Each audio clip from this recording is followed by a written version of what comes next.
And we're back, and now we own a boat. Oh yeah, we're in a boat.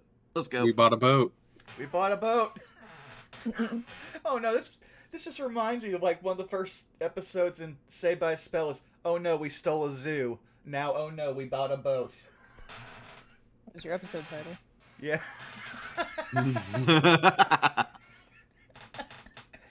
Oh lord. Oh, I needed this today. I already didn't know it. But yeah, I hope everyone's having a good day. Going pretty good. Damn, Zan, that first one. I was gonna say that first one. Man, looking over there. Oh, if Citric was here, he would strangle you. Oh, we should just call it sponsored by Cerveza Cristal. We No, just- could no. call it the Cerveza Cristal. Yes, the Cerveza Cristal. So I am formally going to veto that one specifically. Okay, we can call it the crystal know. drink. It's called the crystal drink. There we go. I fixed it. Nondescript crystal beer. Or just, well, actually, no, there was something I did recently. Oh yeah, it's one of the sound effects here. Let me see if I can actually still do it here. It should be in here. Let's see, where is it? Where is it? Where is it? Ah, here it is. Cerveza Cristal. Oh no, You're Zan, welcome. we have to tell them. Yeah. We gotta break the news. Cerveza Cristal might not we can't use it anymore. Oh no, we can't. Yep. So what do you know about World War II? Enough that Oh, I now no. know I'm removing it Hang on, from let me the get comfy. soundboard. Yep. I love that you Enough don't need to say said. anything more. That is so well done. Zan, well done with that. I was Yeah. stumped. I was like, how do I phrase this as easily as possible? But that was deftly done. Excellent. Concise, precise, to the point. Mm-hmm. Appreciated. And since we are Concise, precise, and to the point, why don't we jump right smack dab into the point and start going around the horn? I can start us off. Hi everyone. I am the GM for this game. I am Tix Stixel. You can find me all over the internet at Tix Stixel. Where, depending on how things go, there might be some art posted soon. Shh, don't tell anyone. But besides that, on tomorrow, I almost said on Monday, forgetting that tomorrow is the Monday. We are gonna be back at it again at the Krispy Kreme, doing some runes of Delta with several folks in this call over at the Amusing Thalia's channel. Mm-hmm. I'm really excited to jump back into that. I feel like I can speak for everyone when I say that, but I'm not going to. Not really sure. Skilly, I'm sure you can speak more to this. I'm not really sure what we're doing on Wednesday. If we're doing anything on Wednesday. I mean, we beat the game. We did. We sure did. We did beat off. That did We not did come beat out the off. way you wanted. Whoa. Oh. Listen. I have to beat them to the joke because otherwise chat will go nuts. I don't have anything particularly planned, although I can talk with y'all and see if y'all want to do some other kind of like retro indie game. Like I know, maybe not this week, but starting next week. I was thinking like Yeah. Uni Nikki or something. So to be determined. To be determined. Got it. Understood. And that brings us to Friday, where we're over at Distortion Devil's channel. Myself and two of the other lovely humans in this call will be returning to the cosmos. Man, we sure will be returning to the cosmos in Cazador's Guide to the Cosmos. Some developments have been made. Things have happened. And I'm really excited for next session. It's going to be great. Beyond that, I think that's me. So I'm gonna pass the talking skull to. I'm gonna pass it to our lovely guest, Leah. Hi, I'm lovely guest Leah. I DM the aforementioned Kazuro's Guide to the Cosmos on Connor's channel at Distortion Devil. Should absolutely go check out Connor because he does a lot of cool stuff, including some other stuff that will be mentioned soon in someone else's intro. But if you want to follow me, I am at my channel at Amusing Thalia, doing some Deltarune tomorrow. Tuesdays are off right now. They're my kind of free for all day. I might join or do a stream, but I might take the day off. So we'll see. Wednesdays I'm not doing anything. Thursdays I have some up and coming stuff that I'm working on in the background. So look forward to that in November. And then, as mentioned, Fridays and then Sundays I'm here, and I'm very thankful to be here. I am going to pass it to. Since I already brought them up and since I already teased it a little bit, Zan, here you go. Have the skull. Oh, whoa, this thing is pretty light. No thoughts in here. Speaking of no thoughts in here, hi, I'm Zan. You can catch me over my blue sky at Xanos Grim. I'm in a lot of TTRPG content, so if you want to see what I'm up to, you can check out anything I'm cooking up or doing over there. But if you want a more detailed list, Monday, so tomorrow, twitch.tv/XanosGrim at 7 p.m. PST. We have some more Stalwart Souls. Then Tuesday, twitch.tv/Distortion Devil at 1 p.m. PST. We have some more Vecna Eve of Ruin. Then twitch.tv/Montyglue on Thursday at 7 p.m. PST. We have some more Dungeon of the Mad Mage. Then Friday, twitch.tv/Distortion Devil again at 3:30 p.m. PST for some more Kazuro's Guide to the Cosmos. Then twitch.tv/Unexpectables on Saturday at 6 p.m. PST. We have the finale of Tales of Terza, and that is me. So I will gently bequeath the skull on yonder to Scaly Alpha. Oh, a skull just for me. Thank you. I'm Scaly Alpha. I can be found under the same name on Blue Sky and Twitch, where I stream about 5 to 6 times a week, usually doing some kind of crappy survival type or some usual tabletop prep, that sort of stuff. Currently, I'm in the middle of doing a large donathon to help basically raise funds for recovering from the whole ER thing last month. And other than that, on Tuesday, we'll be doing Vintage Story with a couple friends.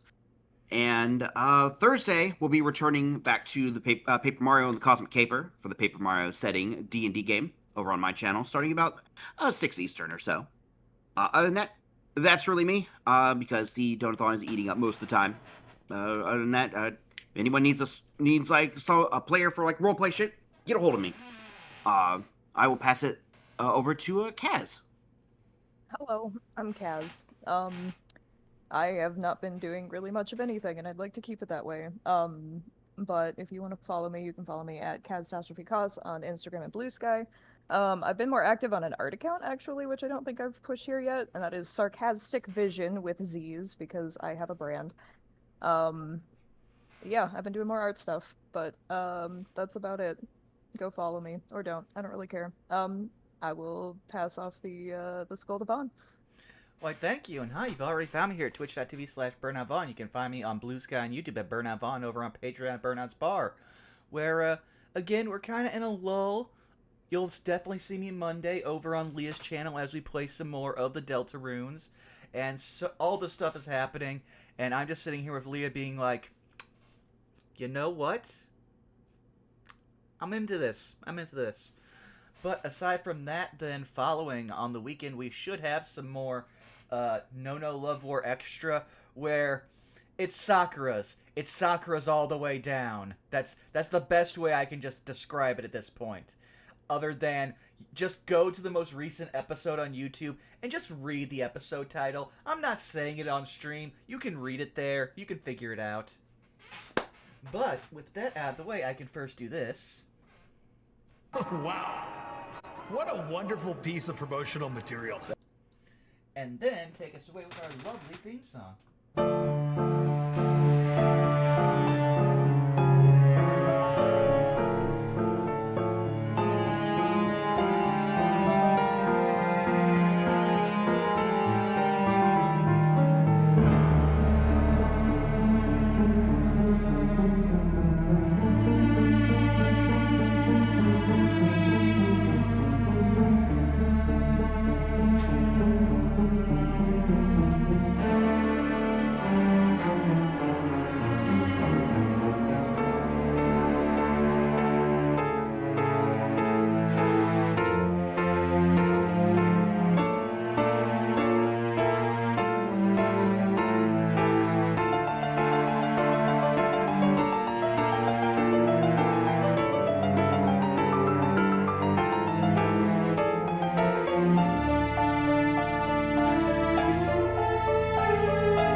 2001 Sunny. Ugh. We can call it the darky. I was going cloudy. Yup. I'm going misty. Wait a second. It goes right there. Oh, like Misty! Damn it. Damn it. Oh, shit. I'm so glad I came in the One Piece. Yeah. You know, my dad used to have a fishing vessel he did tours on, and he named it Tunnel Vision. Bodie D boat face. Oh. All right, I guess who's the question now is who's gonna be Brian Sanders. Brett Sanders. No.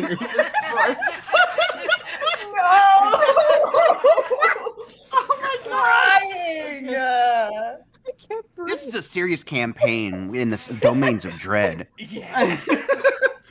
Yeah, you definitely made me forget I need to switch over to the game screen. I was laughing so hard. Oh god. Oh, fuck. Okay. All right. All right. Which one of y'all wants to do a recap of last session? Give me a sec here. Let me see if I need the inspiration. No, I'm good. Let someone else do it. Nose goes. Nose goes. If everyone is afraid, I will be happy to do it. Thank you, Leah. To recap where we left off last time, including a little bit of some stuff from previous sessions, we, after having survived and decided how to deal with the surviving members of the encounter, in which we were ambushed in the abandoned village in the forest around Skull, we discussed our various plans, went back to a creepy shack, had a discussion with actually a surprisingly nice lady, went back to Skull, bought a boat, and have now set sail out towards the Cauldron, where, after deciphering a mysterious riddle guide, we are hopefully on the right track to the activities of the cult with no name. Shit, that's the boat, the ship with no name. Don't put that evil on That us. might get us in trouble. There's a sudden hole in the boat near Lena. How did that get there? Though I will add one thing. The lady we did find was actually the only member of the Nature's Guild we were told to find, but had no idea where they were. So we finally at least got the Amulet of Ravenkind quasi fixed. It's on step 1 of 6.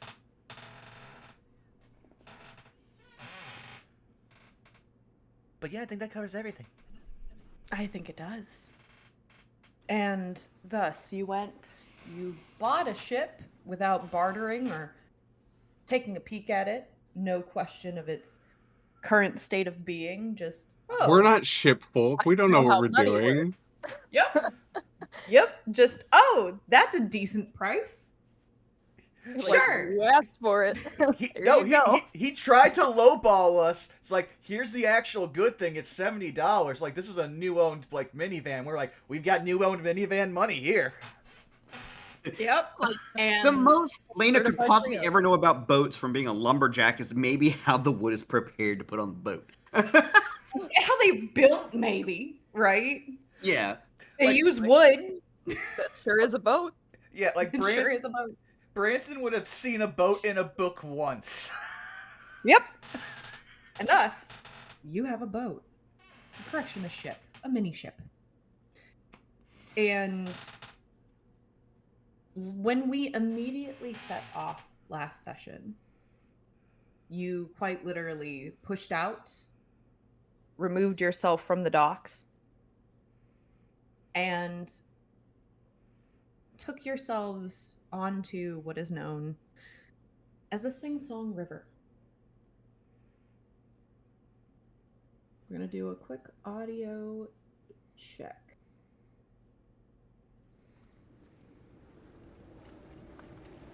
Maybe? Oh, there it is. I heard it. Ooh, and the music. Yep, coming through on my end. Okay. As the 5 of you push off, you find yourselves, I would not say aimless. However, you are in, as far as the 5 of you are concerned, uncharted territory. Sure, it exists on the map that you have, and you know which direction that you need to go. Given the fact that it is a river, it's not necessarily hard to find your designated location. However, the ship itself, well, why should I, in this moment, describe its layout when I can show you its Ooh. layout?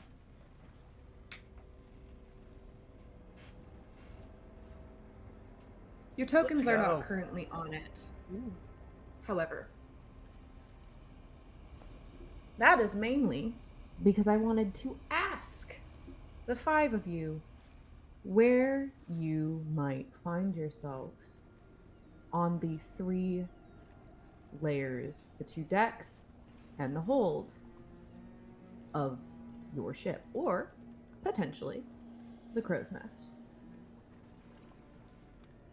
I would say Branson would be on like the main upper deck, just trying to tend to whatever riggings he's told to like deal with because he's big and strong. Reminder, we still haven't rested, right? Correct, you still have not rested. His Roswell's got a death save. I think he's probably just gonna pass out. Sure thing. Oh, just real quick, because that is a good thing to know. Do death saves carry over from being down? Yeah, unless you have rested. Oh, is that like a house? Is that a house rule? I thought that was, unless I learned wrong, I thought that was. That is not by base the rules, but if that's a house rule, that is okay. I just wanted to know. Oh no, if that's not a house rule, but still, I out of spells, so we'll sleep. Well, I was taught wrong. So was A I, lot. Ferris. Don't There even are worry some. about it. There are some very cruel DMs who do that thing, and without telling players that that's not the rule. So it's something I like to check. I appreciate you checking. So I've only ever done it for a deadly one shot. The knowledge that I have is that they do carry over until a long rest. Are you all okay with that? If that is how you want to run the game, like it makes death saves significantly scarier, and it makes going down significantly scarier, and it could be fitting for the setting. Like, it is up to you, Saris. I just wanted to check because that was not what I was not expecting. It's like, yeah, it's not the most common. I just want to check because hello, this was not something we had talked about above board. That is usually how I run it. And I do think for the setting, if the question is about the setting, I do think it's appropriate for the setting. That makes sense to me. Mm-hmm. Yep. That's how I was already assuming it was. That was my bad. I mean, yeah, it is totally fine. I just, as someone who, when I asked if you were running base rule set and you said yes, I just kind of blanketed that, and so that when I heard that, I was like, oh. Well, we thought this was really Yeah, I like that. That's just a misunderstanding on my part. So I apologize. Nope, it's all good. I just wanted to double check. Sarah's being, I've changed the rules. Pray I don't do it again. If you all are comfortable and consenting, then yeah, that's how I'm gonna run it. Yeah, I'm down. Okay.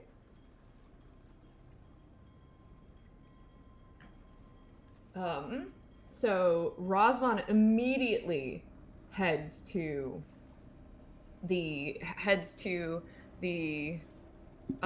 what is effectively the quote unquote lower deck, but it is the main deck of the ship in the sailor's quarters, or the oh my gosh, I just learned this word. I know this, the bunk. So one thing to note, Branson, while you are up at the rigging, the sails have not yet been lowered. You also note that this boat, the ship, has 2 oars that are attached. Right now, they're currently drawn in, but there are 2 oars. You also note, of course, the anchor that is currently pulled up. It seems like, aside from the fact that y'all pushed it out, this boat is kind of in a sense of stasis right now, just kind of bobbing to the current of the Sing Song River. All right, then. With the Oh, go ahead. Hmm? No, you finish. I was just going to say, with the fact that Razvan is not taking head right now and has gone straight to bed, what would you like to do? I'm gonna say with, again, Branson having seen like a book with a boat in it once and read like the general knowledge, he will, as before, take off his gauntlet, uh, like get his finger wet, try to check and see which way the wind is blowing, and if it's blowing the way it needs to go for them. So would that be a nature check? That would be a survival check. Survival? Gotcha. That's a 15.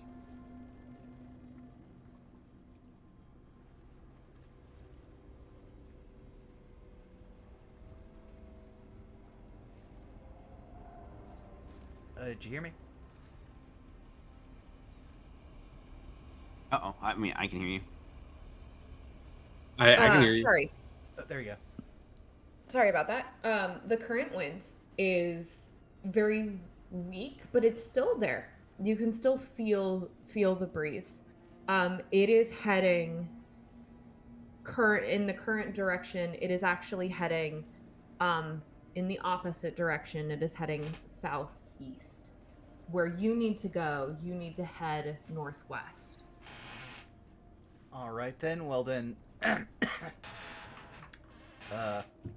does anyone else want to put their tokens on, just so I know who Branson would speak to if someone else is on the deck with him? Sure. Let me continue around the crew. Ephestial, where would you be?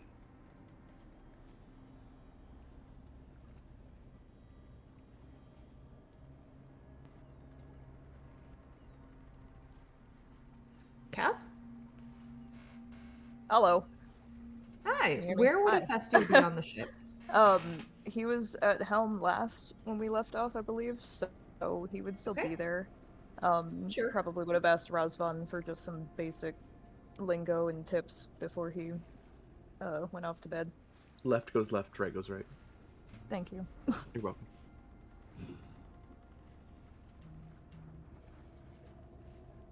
And then, well, seeing that it's him and Ophestiel at least up on the deck, Branson will go. We should not unfurl the sails. Instead, we should go by oar. We are going to be fighting the winds.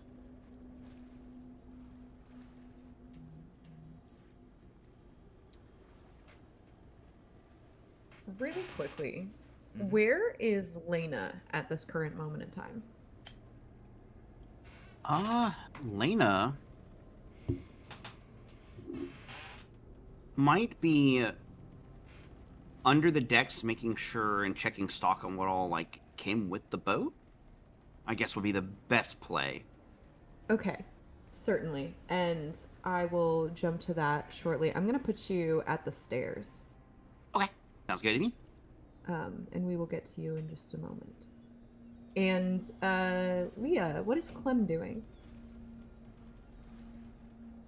Clem is probably honestly doing some card readings and Okay. has made it very apparent to anyone that if they need anything to come ask for help, like if they need anything with the ropes on the top deck, if they just want to talk, if they need to be bandaged up or anything, that Clem is available for them. Sure. And just because this is the table that I see, I need to get myself a Clem token. I got you. Give me just a second. If you don't have one, I can make one real quick. I do. So first off, as you walk into this room, you immediately could recognize this as the the desk is going to be over here, as the captain's quarters. What you notice in particular, there is a single desk. There appears to be a candle. It shows lit on the map, but it is currently unlit, as is the lantern hanging overhead. But what you do see interestingly, on the top of this wooden desk, and that's a very nice desk, considering what you've now recognized to be a couple of holes in the floor. Um, atop the desk is a map of Cardicus itself. And you notice that there is a couple of different marks on it, like around Scald, like different areas of the Sing Song River around Scald, and there are a couple of different colored marks down a ways on the Sing Song River near Harmonia. I would actually take it if I can really quickly before I just Sure. go to. Also, I cannot move token. Oh, sorry. It's all good. It's probably under a token I don't have ownership over. Yeah, I'm gonna have to. But I would actually bring the map to Ephestiel, and as I'm heading up to the top deck, Ephestiel, I believe this may help with navigation. Perhaps I don't know how adept you are at reading maps, but it is most definitely not my speciality. Well, that makes two of us, but I'll I do see. my best. Branson, you're an outdoorsy type. How familiar are you with maps? He'll just give you the but then he'll also just respond with, as I was telling Ophestiel, we're going to be fighting the wind. I will need at least probably your help manning the oars, and he'll point to the 2 oars on the sides of the ship. Well, and then points to Ophestiel, while they manage most of the steering. Oh, if you need, I would be happy to. Yes. Pardon me, and I kind of bow to Festiel and begin to head out. Though, Saris, I will ask you this, just because you know one of my favorite, horror movies. Can I do a roll to see if Branson knows the one thing about ships that certain sailors know? The tap. I'm gonna tell you no, you don't. Aw, darn. Oh well. Never It mind doesn't then. make sense, unfortunately. Yeah. I'm sorry. I know. I just rewatched the movie the other night, so I wanted to ask. All right, but I will head over to the other end and get ready to man an oar. Keep in mind again, the only person currently resting at this current juncture is Rosvan. Which, by the way, when you enter into this into the bunk, it is pretty basic. There are what you notice to be almost cot-like mattresses with a single blanket over top. You also kind of notice, again, as I mentioned with the captain's quarters, that the wood underneath is a bit aged, and there are some holes in the bottom where you can kind of see through and water kind of gets through, but otherwise it's comfortable enough. And I would say, Razvan, the water and the movement, the rocking of the waves lulls you into a sleep. Lena, in the hold, you have to sort of move the grate in order to get into the hold, but you do. You go down the stairs, which you notice definitely have wear to them. They definitely are not in the most pristine condition, and like the warping of them, you can kind of tell. Definitely a combination of moisture and also just from people walking up and down it. What you notice immediately is you notice essentially a bunch of different crates. Here, here. Come on, cooperate, please. Thank you. A barrel here, a barrel here. The 2 lanterns. A door here and a door here. Okay. She would begin going around and like checking some of like the base like containers around here.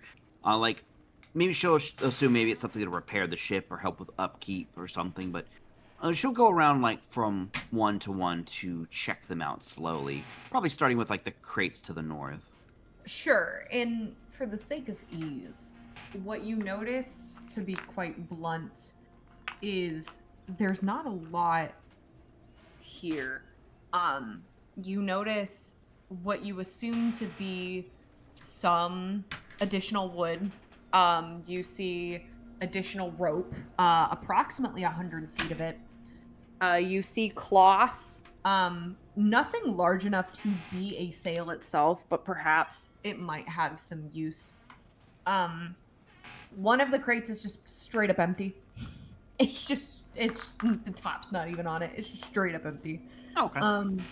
And you also notice what appears to be, I think the best way to word this, what you notice as well is some tools. You notice, for one, a spyglass, like a telescope. You notice what appears to be some sort of compass, and you notice two, albeit extremely dull, knives. The two barrels, you open them up, they're filled with water. Okay. Looks like maybe like fresh water. Yes. It's clear, like, when you open it up, like, you know what the smell of salt water, or like, you as in, Lena would not know the smell of salt water, but like you, Skelly, you know the smell of salt water. This does not smell like salt water. Okay. Considering the stuff that's currently polluting some of the waterways and stuff, it's good to have barrels of fresh water. And that is what you are able to find in the central part of the hold. Okay. She would pick up the spyglass and compass, and kind of hold on to them, as she would probably go, I guess, to check out like the probably like the side room over here you were mentioning, like over here. Yeah. You open it up. First thing that you notice is a cabinet, empty shelves, what seems to be a makeshift stone. It almost looks like a fireplace, like a little oven almost, but not quite.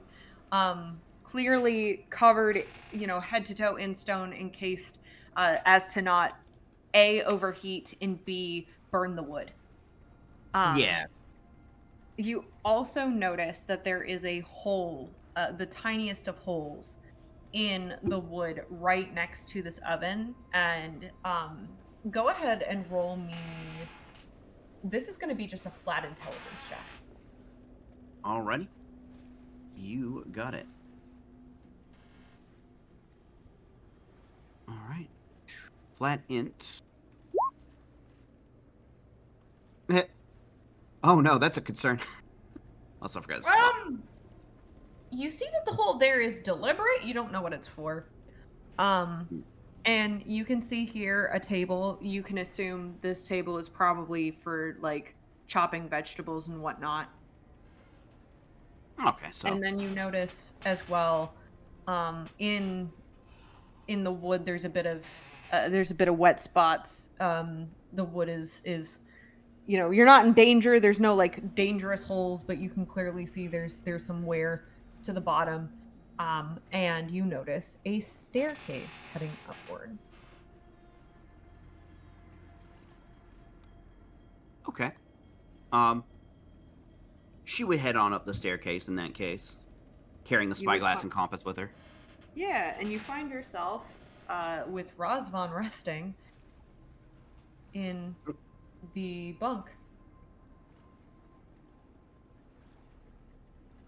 She would kind of like look over there and see like Razvan sleeping, but and it will like start tiptoeing, trying to get up on the top with everybody. Okay. Sure thing. I mean, it's just the there's a door right for your information. It's right here. You just okay. Exit out the door, and you see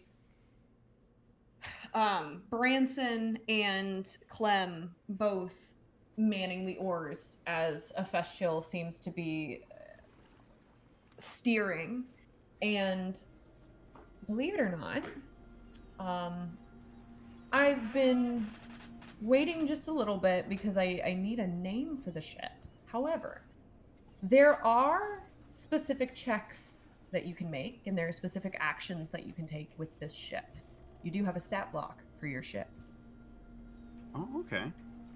For the helm, for the purposes of non-combat, navigation is going to be done with a survival check. Rowing the oars is going to be done with an athletics check.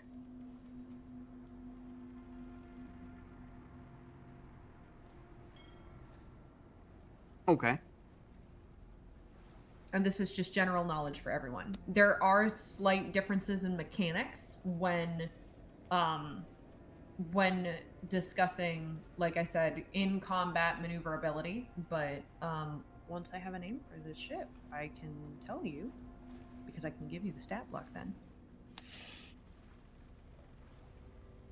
All right, Ophestial. But anyway, the four of you all convene on the ship. I know, Clem, though you are rowing, you don't have to row consistently as the current also takes you, right? It is one of those things where rowing certainly helps, but as it is getting later in the day, you both you, Clem, and you, Branson, are inclined to potentially take breaks. Clem, you mentioned that you wanted to make yourself available for anyone who needs. At this point, Branson, are you doing anything else besides just rowing? I would say Branson at this point, like, knowing that we're basically going with the current and it's the water's not too choppy, it'd probably be like just taking his hood off, wiping his head with the back of his hand, and just kind of taking a breather. Master Branson, Yes. you appear rather exhausted. Lena, your timing could not have been better. Would you be so kind as to take over for Branson so that he could accompany Razvan to rest? Absolutely. I was coming up here to actually drop something off with Ophestial, and I'll be happy to take over rowing. Well, yes, our captain, I just left some maps with them. He's up on the top deck. Oh, fantastic. Captain She would go- Ophestial, shipmate Lena here to see you. She would Come stopping in the aboard. third- She would Approach. she would curtsy a little bit. I took a look downstairs real quick, and there's a few wet spots, but like there's no major leaks. I did find these that may be helpful. And she would hand over the compass and the spyglass. Oh, perfect. Thank you. Certainly, He will- I'll go relieve Branson, and she will turn around, start to leave, but then turn around back and like do like kind of like a half curtsy, like she's not sure if she's supposed to curtsy to leave the captain or not. But she'll head back over to relieve Branson. Okay, before you relieve him, I just want to say when, like, Ophestial went, yes, approach, I imagine there was doilies off of, like, the end of his sleeve for no reason. It's there for half a frame. Yeah. Branson will literally just go down, take off the, like, bits of armor around his legs, and then just collapse onto a bed face first.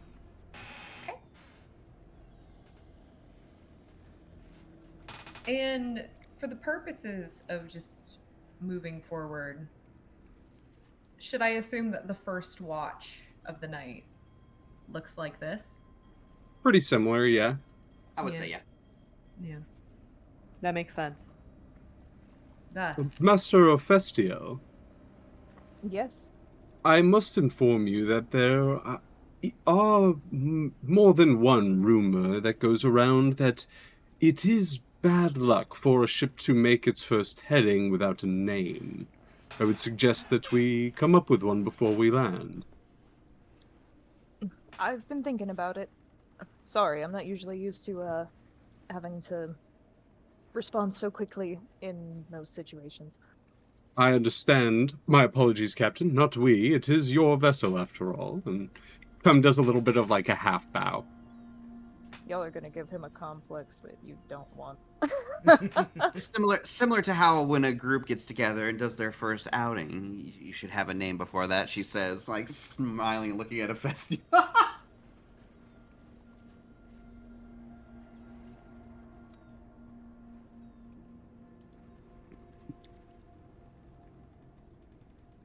Well, if you have any suggestions, I'd be open to hearing them.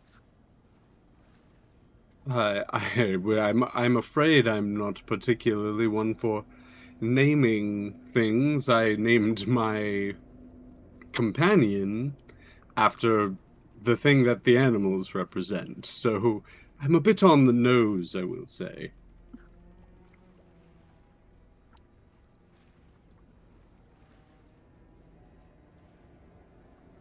Lena, any thoughts?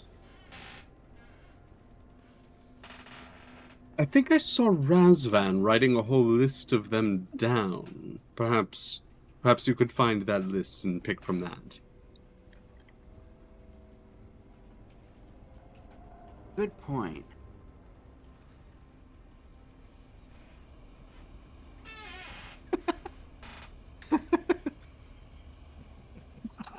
I'm like scrolling up in the list right now. The three of you ponder over it. It dawns on you that with your other companions being asleep, they might not be able to offer their suggestions until they're awake. However, you fall collectively into a humorous silence as you think amongst yourselves. Are there any names that the three of you suggest even while the other two are asleep?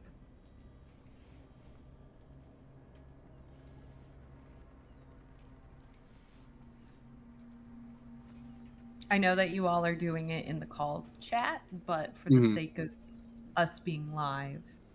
Oh, yeah, Are there I any... was not. Honestly, I'm trying to find one that isn't making me cackle a little bit. But,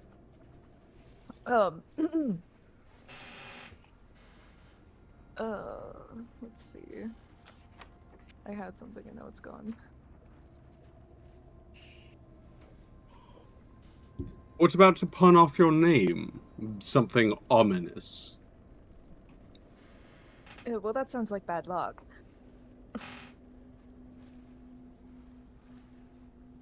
I would know nothing about that.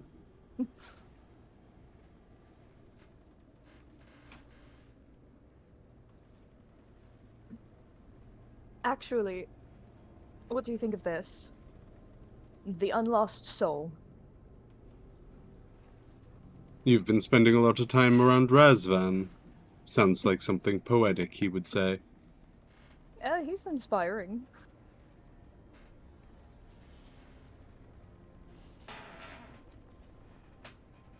Is that your name, Captain? Well, I'm asking your opinions, but sure.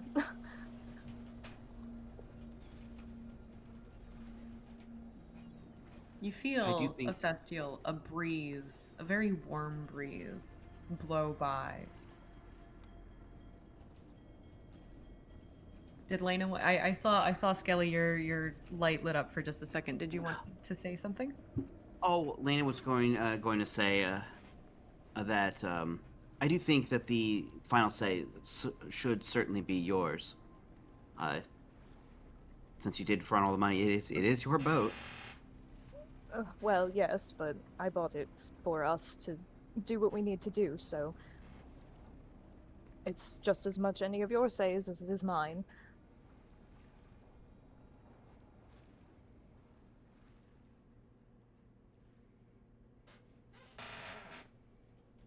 But I don't know, I like it.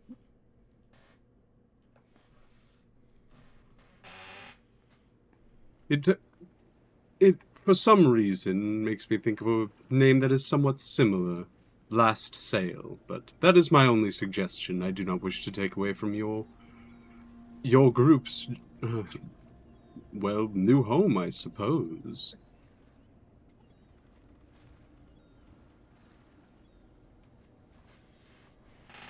Well, then, I suppose it's settled. Welcome aboard the Unlost Soul. Happy to be aboard, Captain.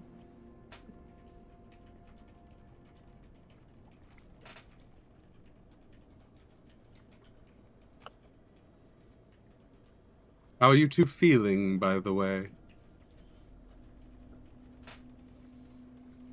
Uh,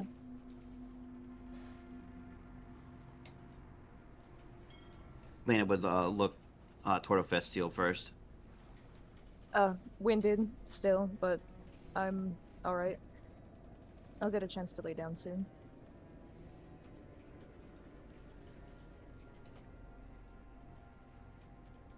I'm A lot not much one for ships, but I'd be happy to try my best if you wish to try to rest.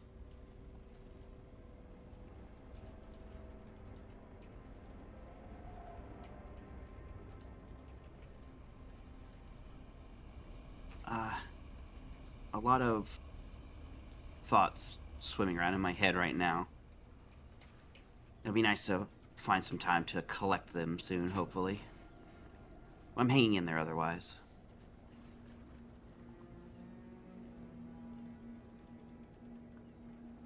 And I suppose we should just stay here and let the other two rest, and we can swap places later when they're ready.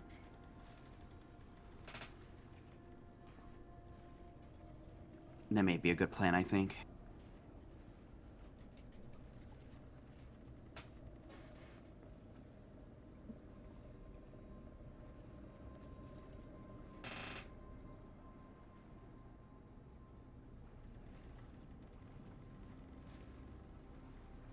Just so you know, if either of you need to talk or need a card rating or well, I need to advice, I suppose I can offer the last, but something that I offer in my ministry services is if people need to talk, I find that quite often it's helpful for people to talk to someone not in their immediate life vicinity. Just wish to offer that to you, since we're spending time together.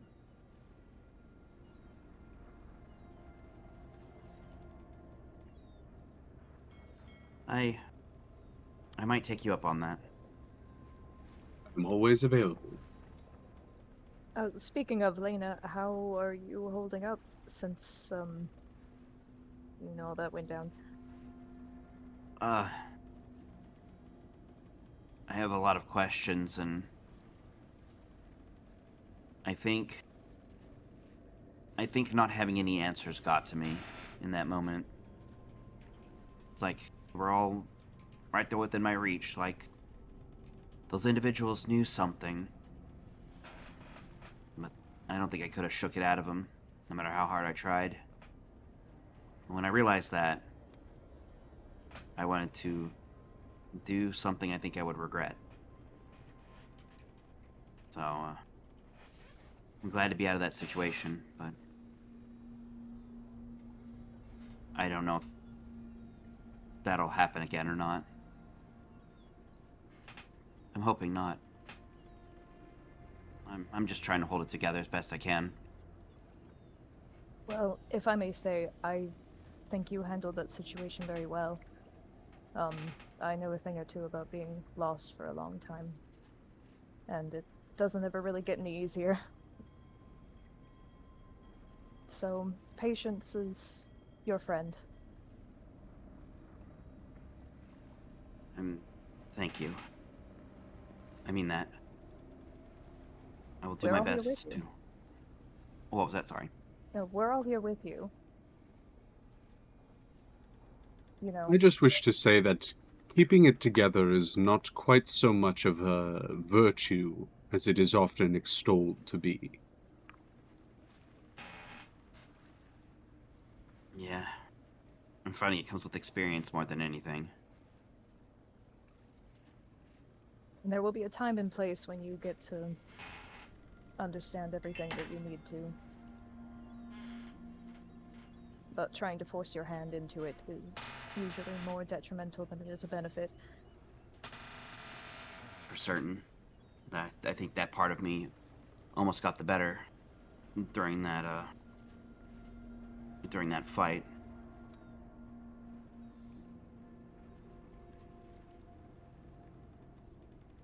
Just remember to feel your feelings, not hold them in. Yeah. I think it'll do me some good once we can get back to shore and get a good night's rest, and I can parse everything. Well, if you need to rest, feel free to go downstairs. I can pull some oars. If needed, I can throw the anchor overboard if it looks like we're in danger. And she gives a small little like faint smile. She says, "Don't worry, I can hold out until our proper time to rest." Truly, I don't mind. There's more than one set of eyes here. Well, 3 total, if we count Omen and myself. Technically 4. Kind of like head gestures over to Vern, who might be like sitting on like that side boat or something. I was gonna Well- say you note that Vern is actually sitting atop the front mast, sitting on the pole, holding the sail upward. And Oh, to okay. to you, Clem, Mhm. a little rat skitters at your feet, nesting between your shoes. Hello there, friend. Would you mind keeping an eye out for us? But of course. Much obliged. And we kind of reach down and hold Omen up, and as I pull Omen up, Omen turns into the crow and flies up to the top of the mainmast. There are 2 birds perched. Feel looking free in to go different rest, Lena.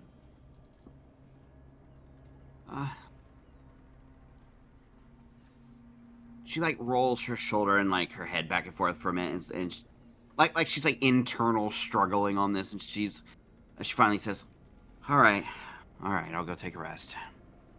Good. And she'll stand up and starts heading toward the door, but not before like turning around and curtsying to Vestiel. Still confused on whether or not that's proper. He just bows. She'll head downstairs to go get a rest. For sure. And as you do, I'm going to go ahead and move you down there. As you do, I would like for a Festial to make me a survival check. I would like Vern and Omen to make me perception checks. Okay. Clem, I would like you, and I promise this is going to make sense, I would like you to roll me an athletics check.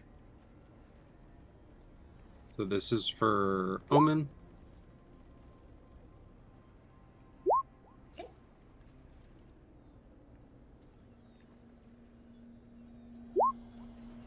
Oof. This makes a lot of sense. It's your first night on the ship. But, nevertheless, with a 13 survival, a Festial, you look to the stars and you find, well, for a moment, it hits you. These are not the stars that you know from home. You see them for probably the first time since you've been here. Peeking between clouds, the majority of the sky shrouded, and yet through little pockets of clarity in the night sky, you see stars.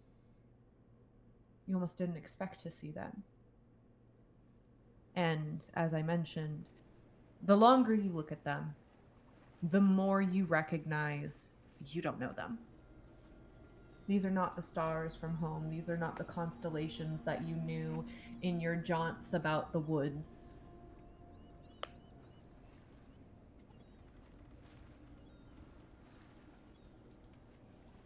Clem, you, despite your strength, find your body weary. You are able to maintain, for the most part, a momentum on the ship. Utilizing the oars, both of them, yes, it's a little difficult. You are managing to keep the boat, relatively speaking, moving, as Ephestiel does a decent job keeping it centered up the river. On a 10,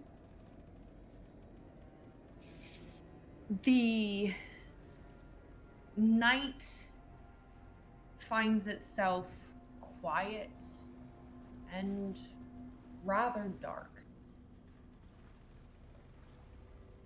The owl, Vern, sees, for lack of a better word, no real sign of anything.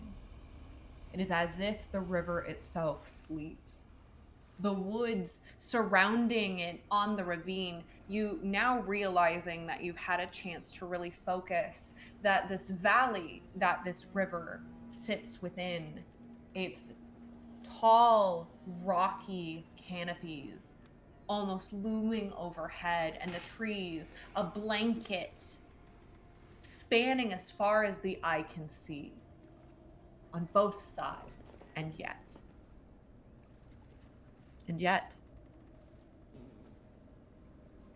it is all still.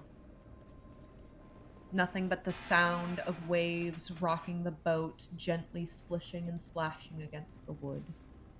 You as in Vern, see nothing in the tree line. You as in Vern, see nothing in the sky.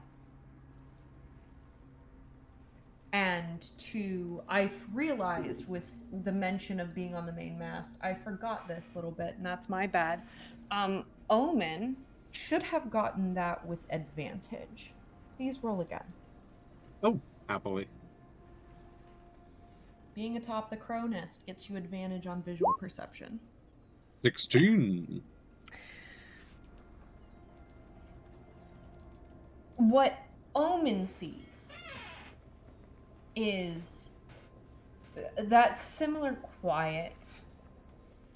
However, below in the water, in what looks like the reflection of the night sky, there is movement beyond the boat, but it is not something large.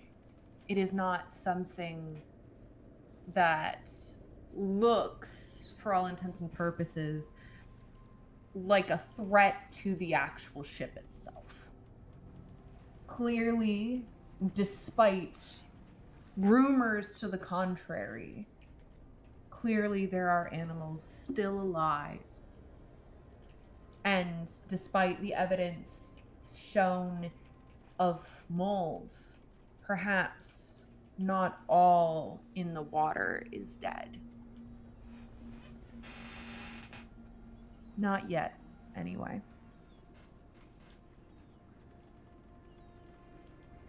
And as you enter into your first portion of the watch, the river sleeps. For the most part.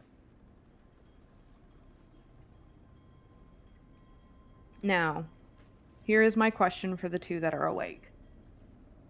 Usually, when we do watches, They're divvied up into thirds to guarantee that everybody gets at least 8 hours. Do you wish to wake somebody up now? Or do you wish to extend into a potential fourth set of 4 hours and elongate the resting time to guarantee that they get a full 8 before you go to sleep? That was my plan with Clem. Clem is, if I can get a short rest during this time, Clem's fine. Absolutely. You can get a short rest. In which case, I would spend another second wind and then regain it after the short rest, so that I'm back up to full HP. Sounds good. And Yeah, I with spell slots and everything, Clem would risk staying up through the night and like potentially eating a con save to avoid exhaustion to assist the others in getting rest, because everyone else seemed really tired. Okay. So, just for clarity's sake, for Clem, do you plan to elongate the watches into? Okay, To ensure that the others rest, yeah. sure. How about you, Hephaestus? I'm definitely in need of a long rest. My question is, who out of our party would probably be okay with taking another watch?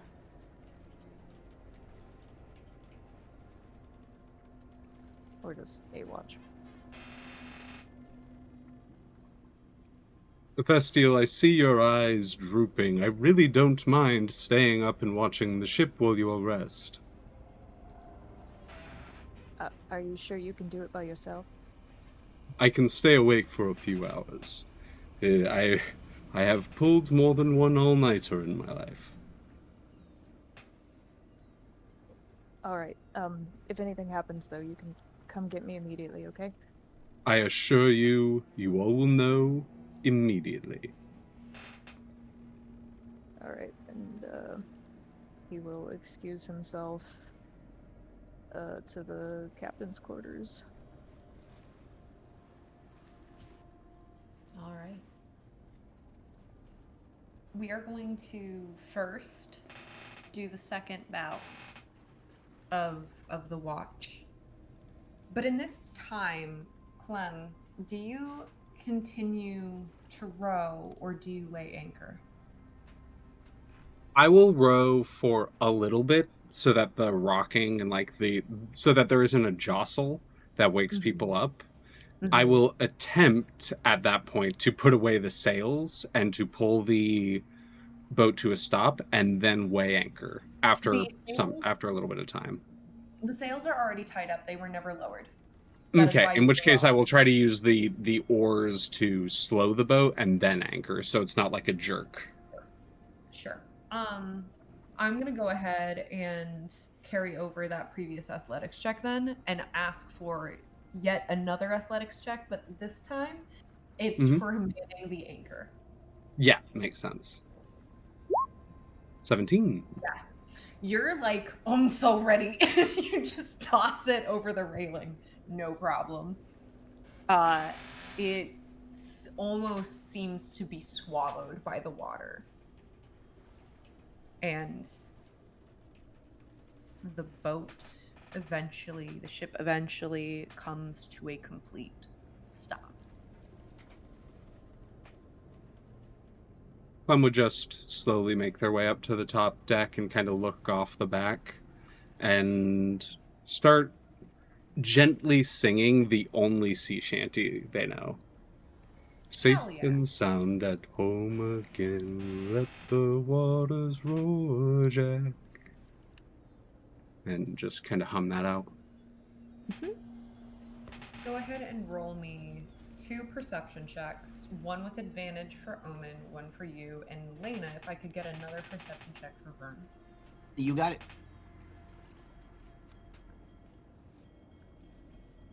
Long we've tossed on the roaring main, now we're safe ashore, Jack.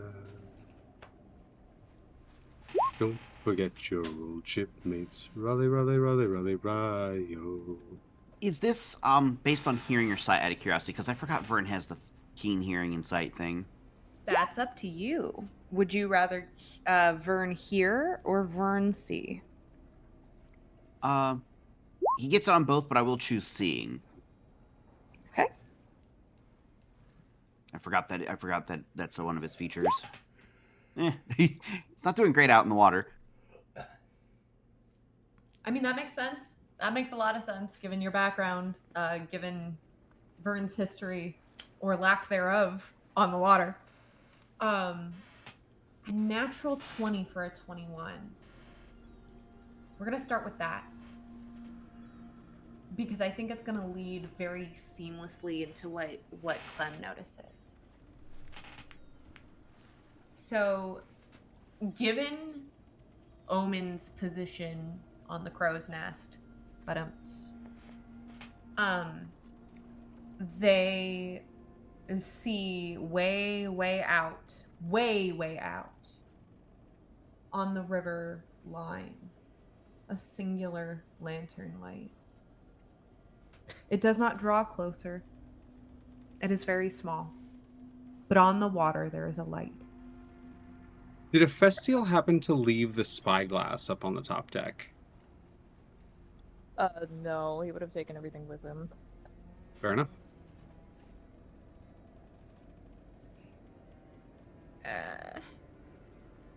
Clem.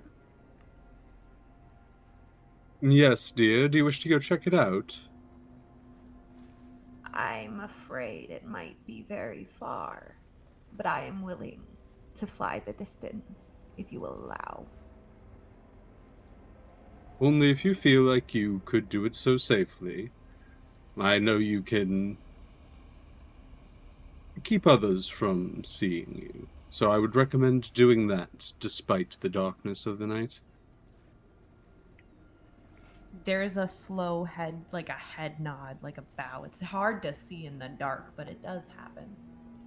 And Not only is it hard to see in the dark, it fucking quickly disappears as Omen goes invisible. And for the sake of things, believe it or not, I'm not even going to have Omen roll a stealth check. You hear 2 beats of feathers, and then like smoke. Omen just disappeared. I look over at Vern. Just the two of us, eh? But me. And you. But me and you. Oh, sorry. Do you?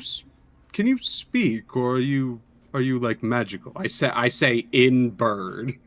You see in bird, you see Vern peck at the wood of the mast before looking back up at you.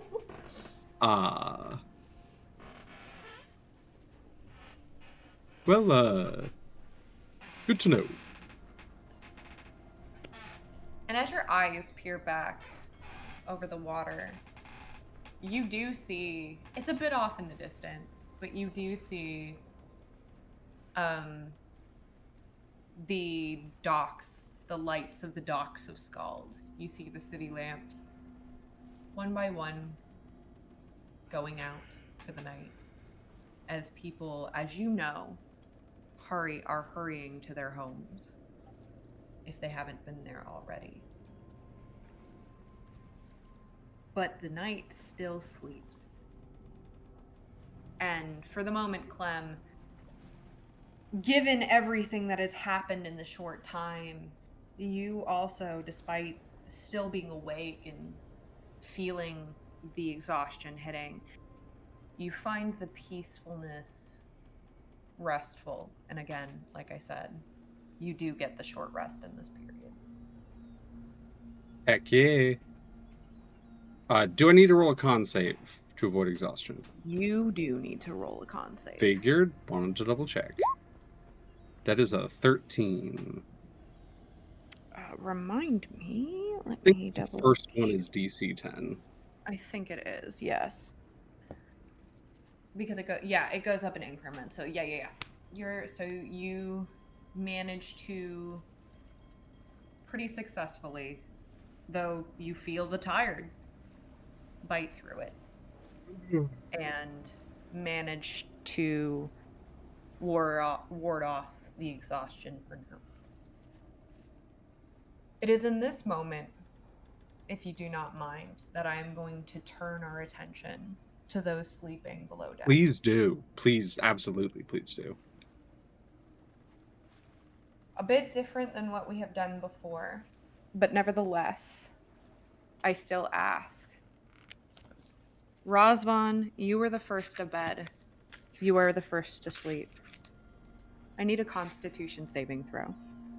You got it. A 5. A 5. This, I regret to inform you, makes sense.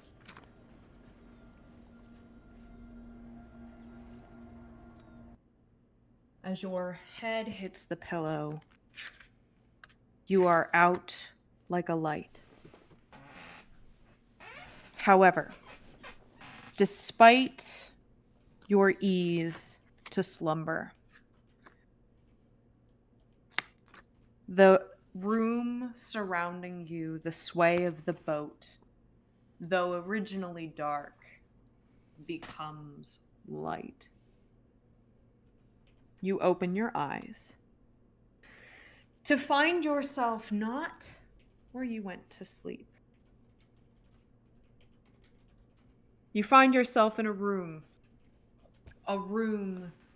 much brighter than what you have seen in recent, far more grandiose than you have seen in recent, surrounding you in white walls and beautiful columns covered in ivy and vine. You see sculptures, vases, different brass decorations sitting atop, as if recently cleaned. Along the sides, you also see various different house plants, rose bushes, an arrangement quite gorgeous and colorful in its array of just flower and fauna. You notice in the center of the room 2 chairs and a table between them. Go ahead and roll me a perception check. Perception coming up. Natural 20. Let's go. Yeah. You take it a step further and you continue to look. And what you see appears to be along the back wall a couple of different mirrors. And yet, well, I say a couple, there are 4 of them, and yet they're not positioned on the wall as you would expect any mirror to do so. They have you can already see it, placards underneath them, and they're framed in such a way that you would almost expect a portrait painting, and yet they're mirrors, and you can see very clearly a distortion of the room around you, at least from this far away. But with a natural 20, the other thing that you notice immediately is you see movement that is not of your own, almost like a shadow moving between all 4 mirrors. And it is in this moment that I ask, what would you like to do? Roswell's going to be cautious of the shadows, but I think he's going to walk up to one of the mirrors and just kind of tap it with his finger. Sure thing. You tap it.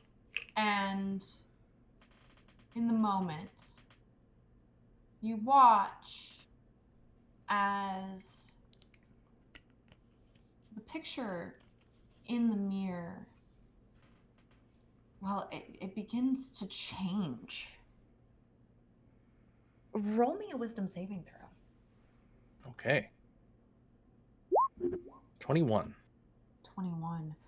You feel magic Literally. And yet, having been accustomed to various different people, persons, place, things, objects even, that have such a negative effect on the psyche, you steel yourself. And for a moment, you recognize you're back in that building again, and you steel yourself. Nevertheless, you continue to look, and instead, what you see is a cave. You see what appear to be bright green torches all lit. You see multiple people, clearly all, you see different people all dressed the same, wearing black cloaks. They seem to be, well, you can't hear anything, but they seem to be doing something with their hands. Your eyes move, as does the scene, to the center.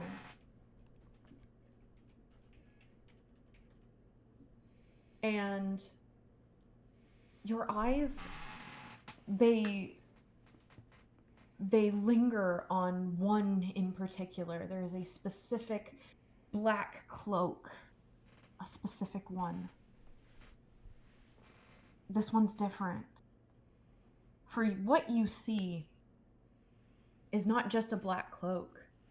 You see mushroom. You see fungus. Not just on the cloak itself, but as you get a better look, you see it on the undershirt, the tunic, on the legs and the boots. And as your eyes trail down, you notice that this hand that looks riddled with age and clearly has been distorted in some way, it no longer looks human, holds a staff with what appears to be a skull at the top and a red orb in its mouth. And as if mimicking that of a portrait itself, the mirror for a moment freezes on this individual.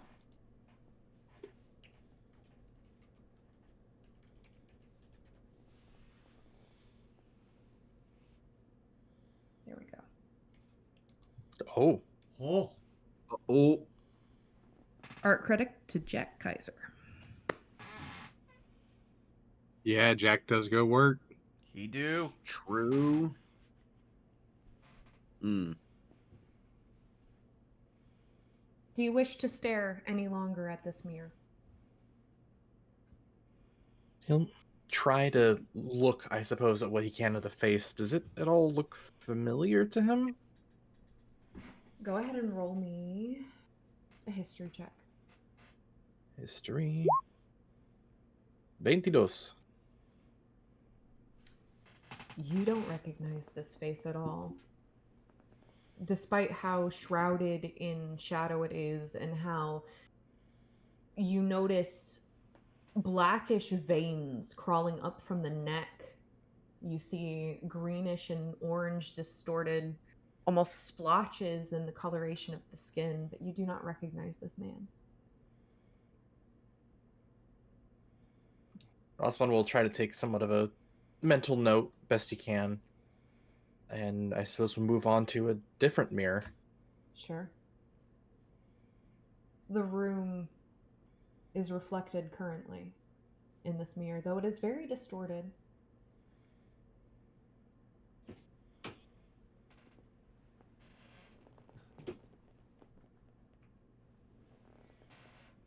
Do you wish to tap on it? Yeah, I guess if the previous one seemed to respond to the tapping of the glass, then he will do the same. You see hands. Cold, bony, discolored. They look dead, and yet not of rigor mortis. As they reach out and hold what you now know to be the amulet of Ravenkind, but in one piece.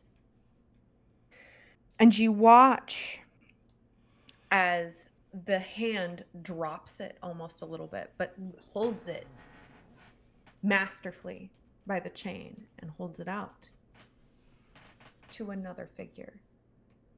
This figure also appearing to be less than alive, skin tightly wrapped to the face and to the hands, a black hat over his head, the look of murder in his red eyes. You notice a scar under one of his eyes and scarring up his neck. He seems to be wearing a black cloak and pretty generic, though pretty beat up doublet. And this person reaches out and snatches this amulet. And for a moment, the scene warps again. And what you see is a burst of sickly yellow light. And you don't hear it, but you watch as two pieces of metal clink, you assume, against hard, stolid, what you now recognize as tomb floor. The walls closing in, stone towering above the scene. As the two pieces now separated on the ground are picked up by this individual, I regret to inform you that the art is not quite finished yet. But the portrait freezes on this individual you recognize immediately to be a vampire,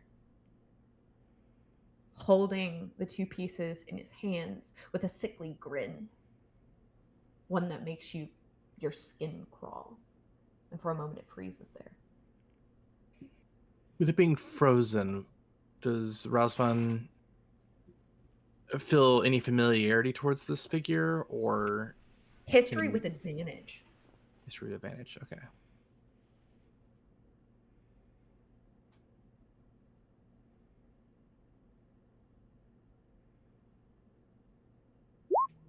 Uh, 15. That scar under his eye sounds like a description that Branson gave. The dots seem to click. You don't know this person. You've never seen them before. You've never seen their face before, but you know. You've heard your friend talk about it enough. This is the man that killed Branson's family. And the man who lured Ephestiel to Cardigas.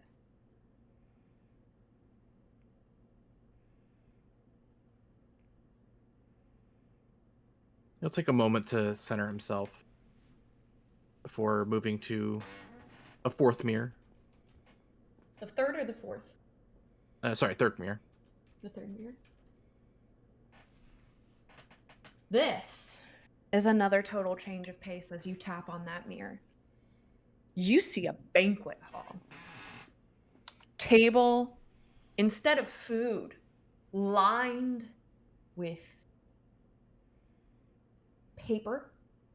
Surprisingly, you do see the ornate display of candles, and you see an immense number of people, a surprising amount. There must be at least 15 there.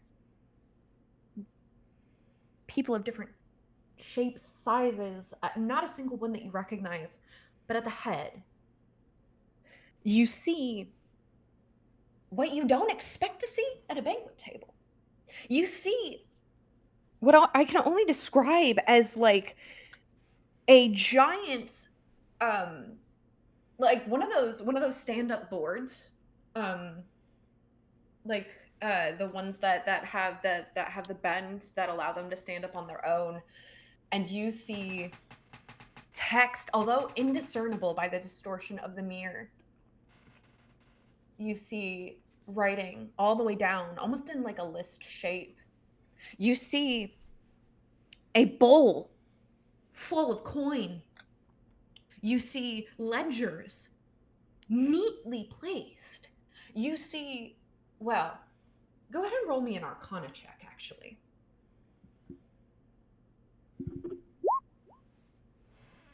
19. You immediately recognize spell components.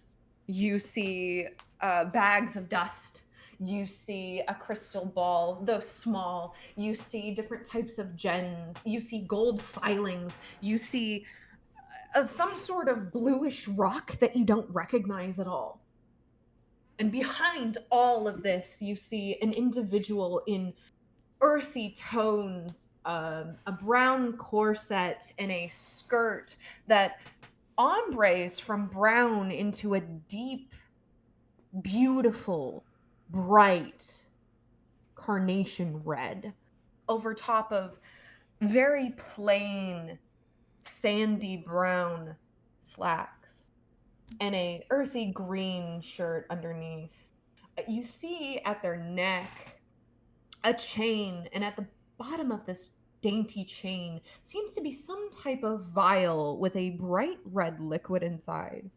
The individual holds, quite literally over their shoulder, a cane of some type with an orb at the end, at the head, and their wild hair is held back by what you recognize to be a taxidermied bird talon.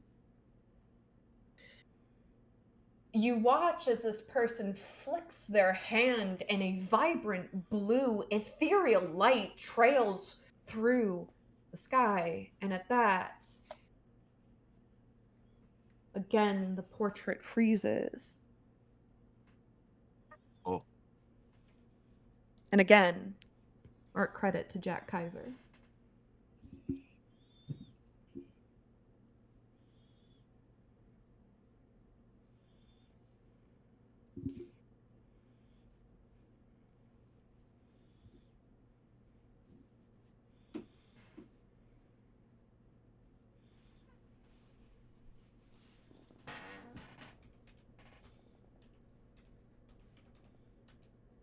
Is there anything you wish to do at this moment?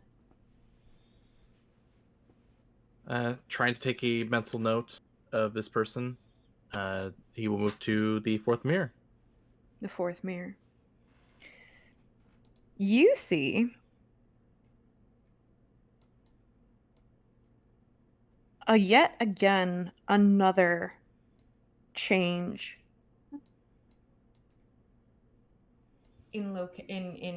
I'm sorry, not in location. Well, yes, in location. Yeah, that is the word that I wanted.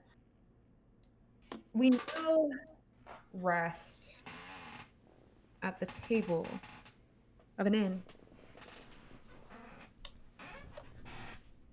Circular wooden tables, though of much better care than the split bore inn, line the room. You see people, but in this distorted mirror, they're nothing more than faceless nobodies. You don't recognize a singular person, but the way that it shapes itself, it's almost like you can't. Like if you tried to focus too much, you wouldn't be able to do so.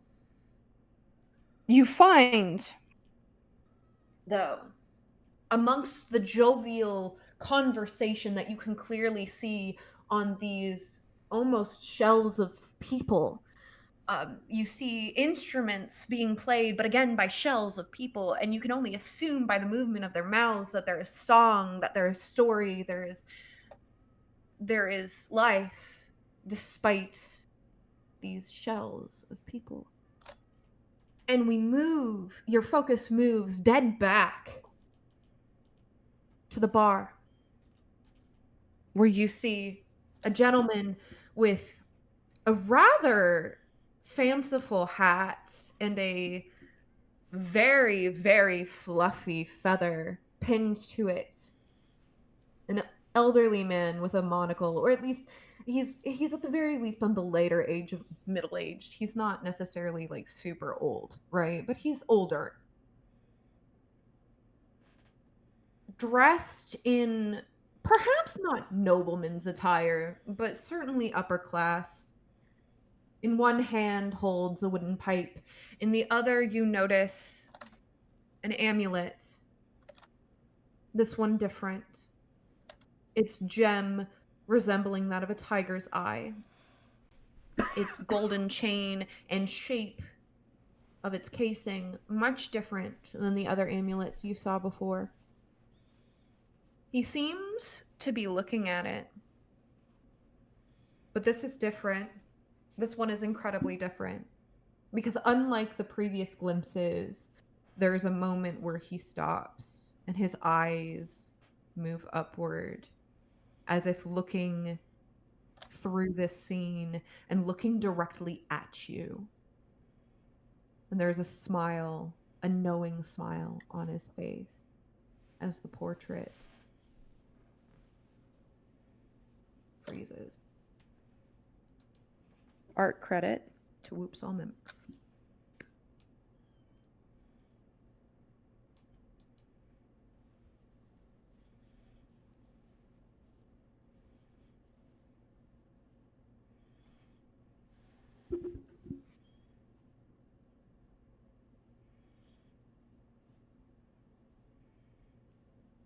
What do you wish to do?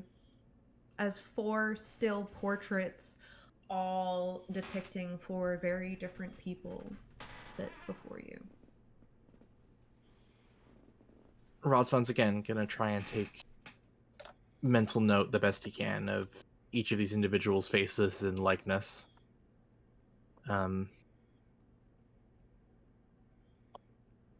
Before kind of looking around. Has anyone brought me here? I wanted to give you some time to settle in. It was only, well, I think a courtesy. There's a voice behind you. He will look behind. There's an older woman. You recognize her. It's the woman from the carnival. She's sitting at the table across from you with an open chair where you would presumably sit.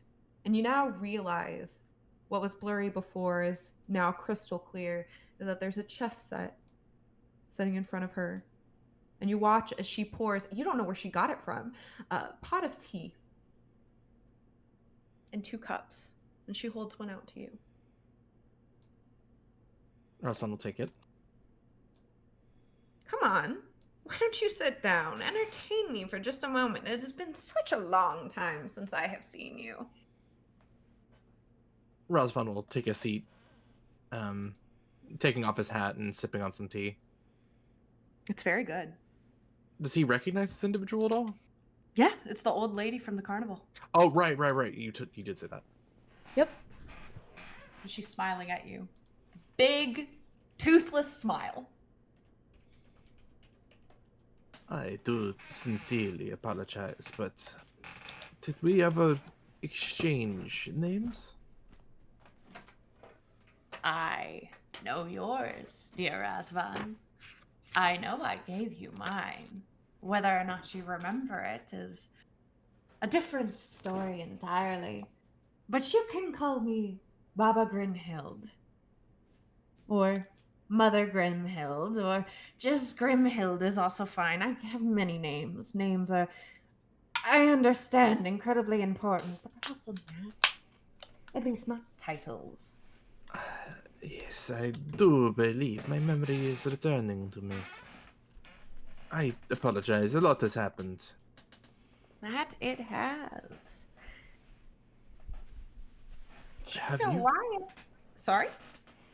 Are you the one who brings me to this place? Well, I brought you to this one. I can't necessarily say that I bring you to everyone, but this one specifically, yes. Who are these people? Yeah, gestures towards the mirrors. They are an interesting bunch, aren't they? Each one with a different goal, pursuing power. But all of those goals coalesce at one point, at a singular point.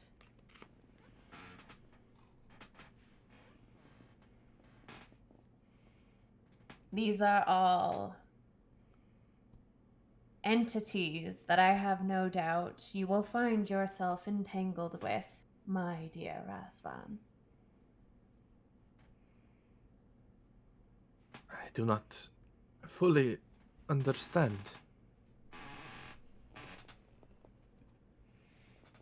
I recognize that we are not within the same place of which I share an origin with some of my companions, but these people seem, at least by what I can see of them, ambitious. Very, very ambitious. Ambitious is a great word. What a wonderful word. But my companions and I have no. At least I don't think we have any ambitions that will run counter to them. Ambitions? No. But each and every single one of these people is intertwined with every single one of the people of which you find yourself traveling with. And if I remember correctly, my dear Razvan,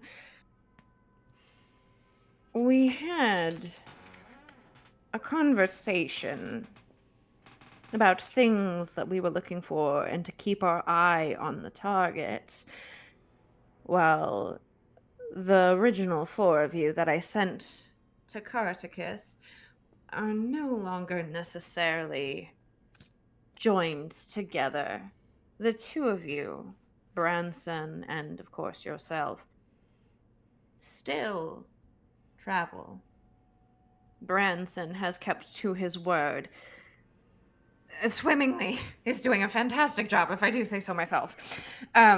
Never a dissuade or movement or a wavering of any kind from that one, but from you, I sensed for a while now that your soul was troubled. Of all of the people in this party, despite the fact that you carry such a confident face, my dear, you seem so lost.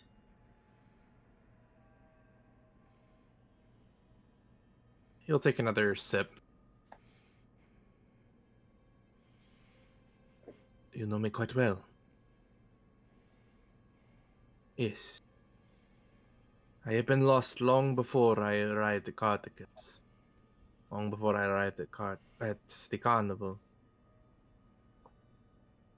I have been lost for many years now. So I wander, and I enjoy my time wandering with companions that I find pleasant to be around. Sometimes they stay, sometimes they leave. But you are right. I have been searching for some sort of meaning for probably too long now. It seems as though you have sent us here with that exact thing. Purpose. Do you want us to stop these individuals that you have shown me? I mean, that depends. That depends on whether or not that is the direction of which you need to take. Well, I know. clearly you think at least that is the case for one of them. He kind of points towards the vampire. Or you would not have sent Branson here and been so excited by his progress. Well, Branson would have found him eventually. I merely posed a vehicle for him to streamline his adventures. I am sure you understand. I'm beginning to, I think. Yes. I promise you, it is way less entertaining when you watch a guy wander around killing aimlessly, with no direction of any kind and no help from anyone because nobody knows what he's talking about. The same sort of thing gets old the more and more you watch it, and therefore, why not?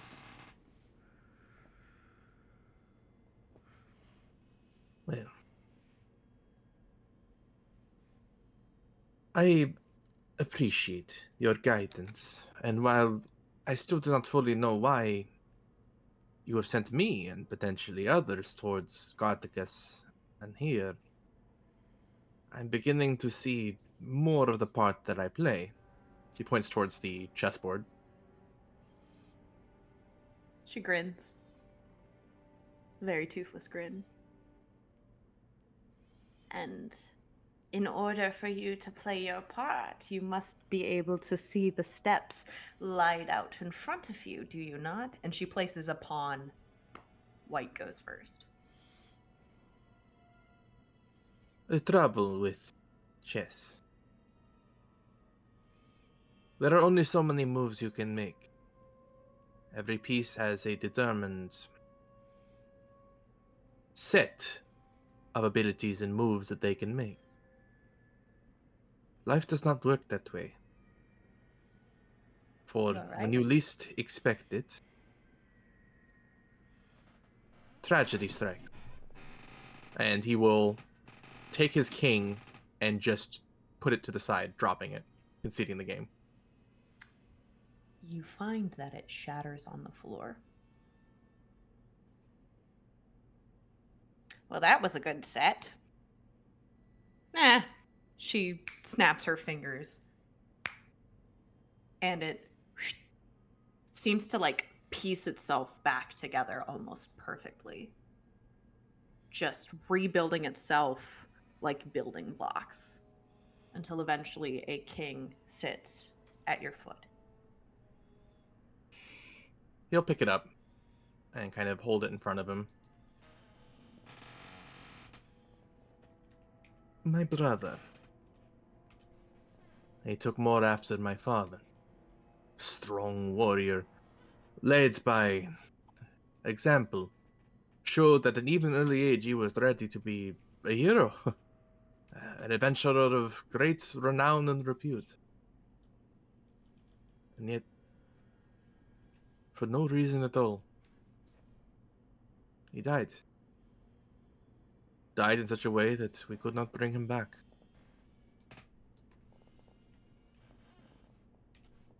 I am here. I do not know if it is in his stead, but I am here.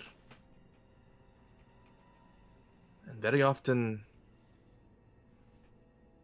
I try to understand the world around me as to what he would do. And I think he would care about the people in Garticus. I think he would want to see them succeed, even if certainly they do not share that empathy with us. So I do And not if know. that is- Go ahead. Sorry. No, you go. So I do not know what game necessarily it is that you wish to play against. He kind of points around to the four mirrors. But what I can say is I will act in a conscience that will hopefully serve rather than harm the people of Garticus.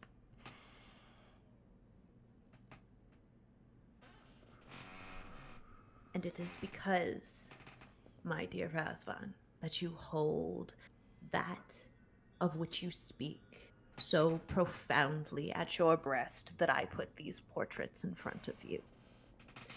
If you want what is best for the people that you walk alongside, and you want what is best for the world that you have found yourself in, you will take note of who is in these portraits, the scenes surrounding them, and the pieces of the puzzle as they line themselves up and pop into place. Every single one of these people is tied to the 4, now 5 of you in some way, shape, or form. And if it is health, if it is safety, whatever good moral merit that it is that you hold, if that is what you seek, then you should know what direction you are heading. What is it that you sailors call it? A wayfinder? Aye. A precious thing. I thank you for this, truly. You were right to call me aimless. I certainly was. But I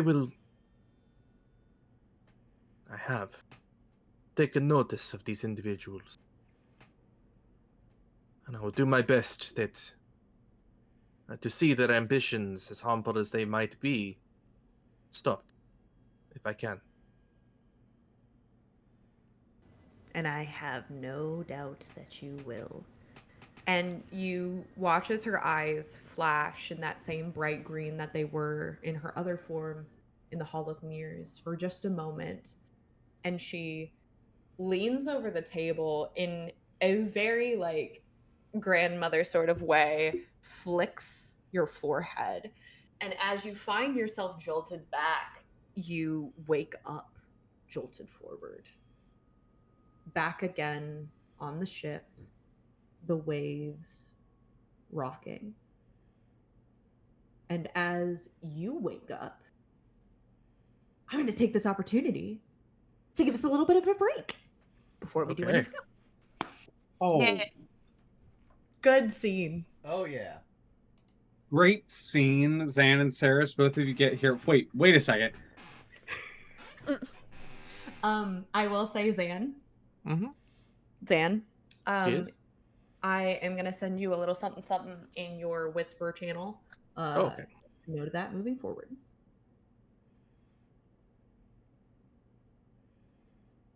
Well, thank you for sharing that scene with us, you two.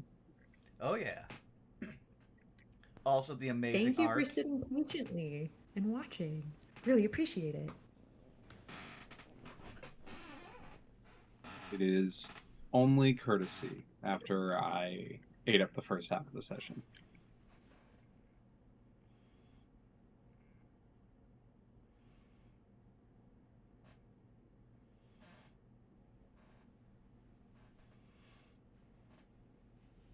You didn't eat it up. You did a great scene. Nom nom nom nom nom. You know what? I'm gonna borrow one of Zan's phrases. I'm gonna throw you in a river. I mean, we Good, are I on can't one. swim.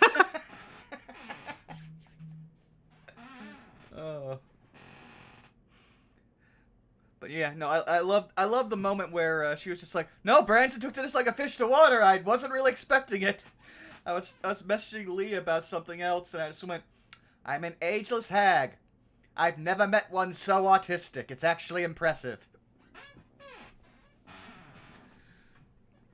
Which for me was, again, that scene had so much for everyone.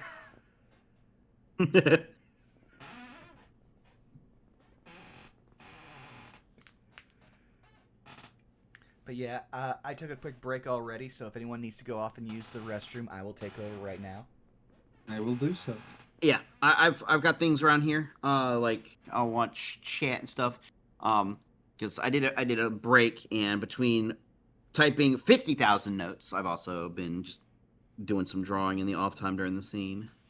Your ability The to note. Oh, go ahead. I was gonna say your ability to multitask will never cease to amaze me, Skelly. My note page is already growing massive for this one. Like one of these days, I'm gonna sit down, like just you, me, and just like look at all of your notes, and I'll just be like, if I could do this, how much more powerful could I be? You are the stronger skeleton. It's all I gotta say is obsidian. Like, because people are like, man, a whole Word document, this is going to become 50,000 pages long. It's going to be hard to reference stuff. And you're absolutely right. That's why you don't do it in a document. You use Obsidian, because Obsidian, you can use wiki code or other types of forum code to link back and forth to different pages and everything. It's like you have your own wiki in the palm of your hand. Yeah, It's great. Yeah, I'm just way too analog. I was used to always having like a actual like a college like a notebook and keeping notes in that, because I was either the DM and had all the notes already written down to go off of for story points, or I was a player so I could quickly write something down and be like, okay, duh. But once I became a streamer, it's like, I have to do all of this while keeping OBS up, keeping an eye on chat and everything else. I'm like, I tried this the first time we streamed for Cholta Personality, realized this ain't fucking working. I'm doing everything by memory now. There's one nice thing, because I was sticking with doing notebooks and stuff like that for like my West March and stuff like that, but I think the point turned when I realized that when I started delving in the community plugins, and the community plugins have stuff like initiative trackers, dice rollers, monster stat block, things like as if they look like in D&D 5th edition you can build like in there and pin them to pages. And I was like, oh, D&D people got a hold of this and modded it to hell and back, so maybe I should do this too. And so I've been doing that. I totally get you. Though you did just remind me about something. I know you mentioned this, like, this is between, like, stream stuff. Remember we were doing some Lancer talk? I found what was widely regarded as the most balanced and accepted of homebrew Lancer, like, frames. I might want to talk to you or show you sometime after stream, like, if we can find some time. You know it. Oh, yeah, I already put them in my comm. My favorite one is someone's like, you know what, let's take the Tortuga. Let's make it a melee build. I know when, because I was geeking out with it with Zito on the side when the whole, like, Lancer thing was popping off, and I know a lot of, like, the big names in Lancer community showed up to, like, his stream and was, like, pointing out, hey, this, and this are good homebrews, this company is good homebrews, any mechs under this, like, company, like, do that. Like, they were helping point out a lot of stuff. Oh, yeah, no. I would love to have been there. But again, I can always pick your brain and get pulled into a call or whatever, because, again, I love looking at stuff. Like, I have literally specced out, like, my Lancer for the next time we do a one-shot. We're so fucking homebrew coded. Like, because Arkoff and I went through pretty much every well-regarded homebrew LCP that we could find. And between the two of us, neither of us really liked anyone. Like, there was a frame or two here or there, like a system. The biggest thing we liked were talents, but I'll be honest with you. I was struggling to find any Lancer homebrew that was genuinely well balanced within the actual system metrics. Almost every homebrew I saw was extremely overtuned. I actually, if it's worth noting, I've been geeking about like Lancer and reading it. I've not gotten to play a game yet, so like this is me just having read it and not gotten the dice in my hands and getting to play a game yet. So, if you were telling me in D&D and you showed me anything, I could tell you if it was balanced or not, and I could point you to like 10 Patreons making good shit. But like for that and Daggerheart, because I've been really jumping into Daggerheart because I want to play or run that. Like does seem very cool. I have little. But the one I would recommend, I'm just trying to find it because I could just like quickly send it to you. It is called The Sixth Voice. Like it's somewhere. Already seen it. Oh, you already did. Yeah, that's the one I. Like I said, Arkoff and I went through every high-rated Lancer homebrew we could find. Yeah, that's the one I do like. There's a few I want to go with out of there, but I will say on that credit, there were a couple frames in that one that I was like, okay, these are pretty all right. Like it's not something I personally feel like is needed in the universe, but they're all right. Yeah. Because I also checked out like all the not to like shit on it. If you like homebrew, you do homebrew. That is your thing. I'm just like when I was going through the Lancer homebrews, I was just like, I just felt like a lot of the homebrews missed certain core design elements, primarily heat. Oh, I totally get you because like I checked out all the ones that are directly linked on the same itch.io for all the official Lancer stuff.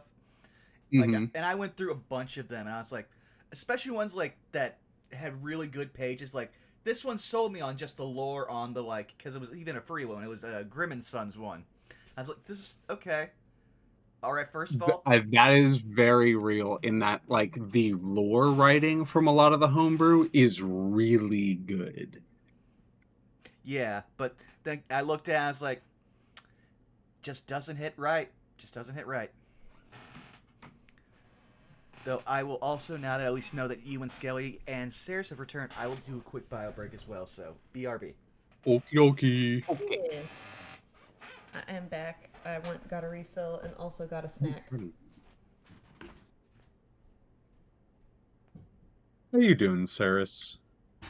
I'm very good. I was also making a couple notes for myself of some things for me later on, but no, I'm doing really good. I'm pretty pleased with how this is going, and I know exactly, like, I feel pacing wise, I know exactly where we're headed next. That's And good. yeah, and I am thinking y'all are gonna be in for a treat, I think. Treat? Yeah. Glad that made glad that made Kaz giggle. Like, you gotta spell it because he knows what it is.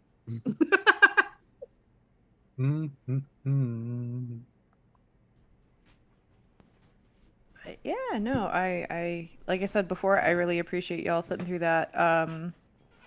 We have definitely more on the docket for this evening. It's not a sitting through. I was entranced.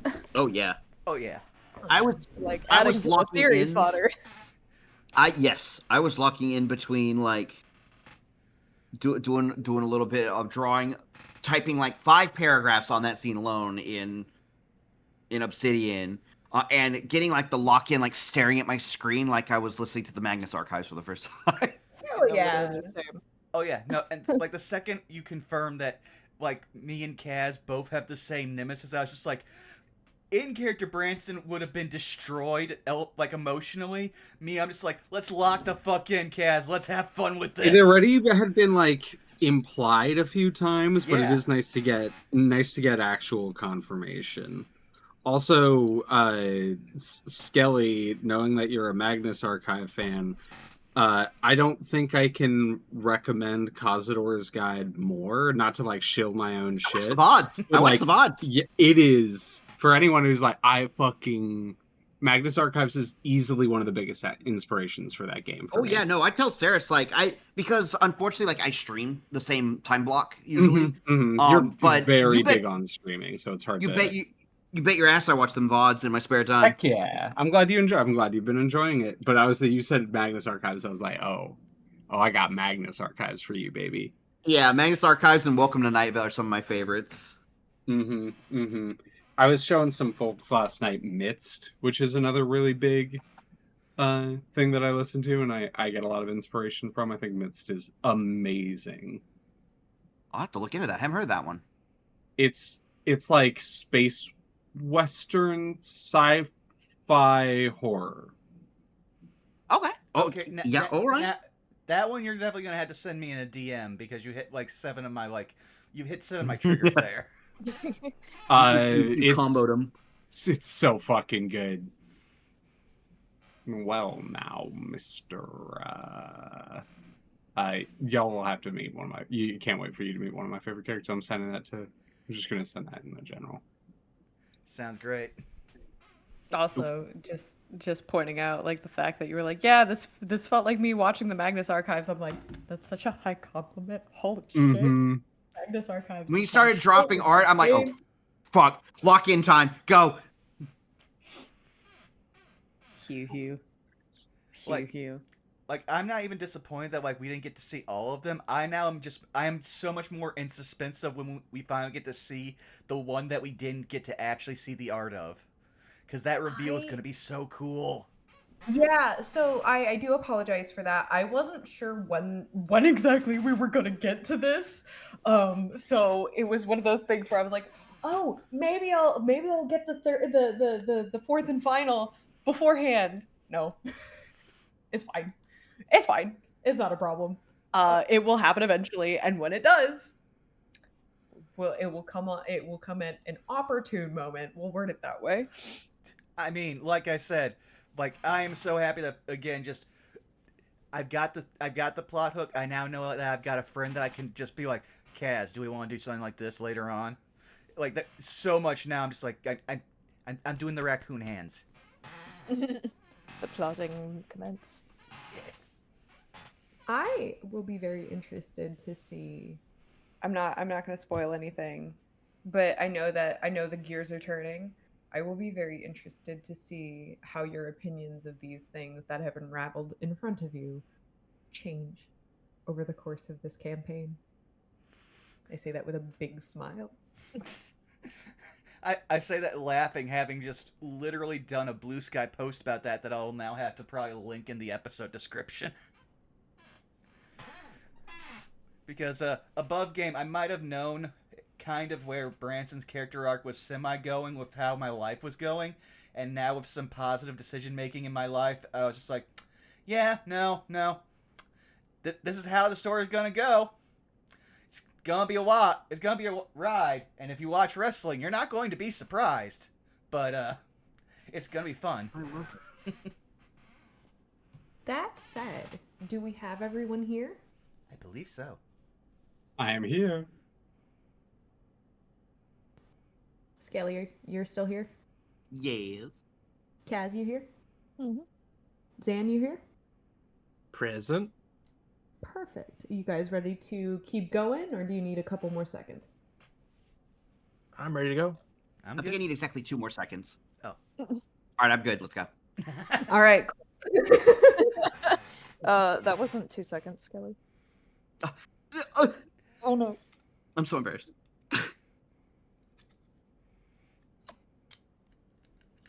The second hit hits the pillow. Branson, roll me a Constitution saving throw. Yes, sir. Let me find. There we go. Okay, Constitution. 18. Okay. Fitting. Mhm. As when you lay your head down, the rocking of the ship is something that you're not quite used to. But nevertheless, after a while, its lull sings you to sleep. And when your eyes awaken, you do not find yourself abed, but you do find yourself in the dark bellows of a different ship. You find yourself you have not explored this yet, but what you, Vaughn, would understand to be the hold. Mm. It is much larger, full of shelves, and everything from that you can possibly imagine in terms of sizes of crates, barrels, chests. You see scythes, you see chains, you see other forms of weaponry. You see, as you continue to, I assume you continue to move in this space. Yeah, the second Branson realized he was in an enclosed space, or a space where he can't fully swing. He's already got his lantern up in one hand, and he's choked up on his main axe. So he's cautiously moving forward. For sure.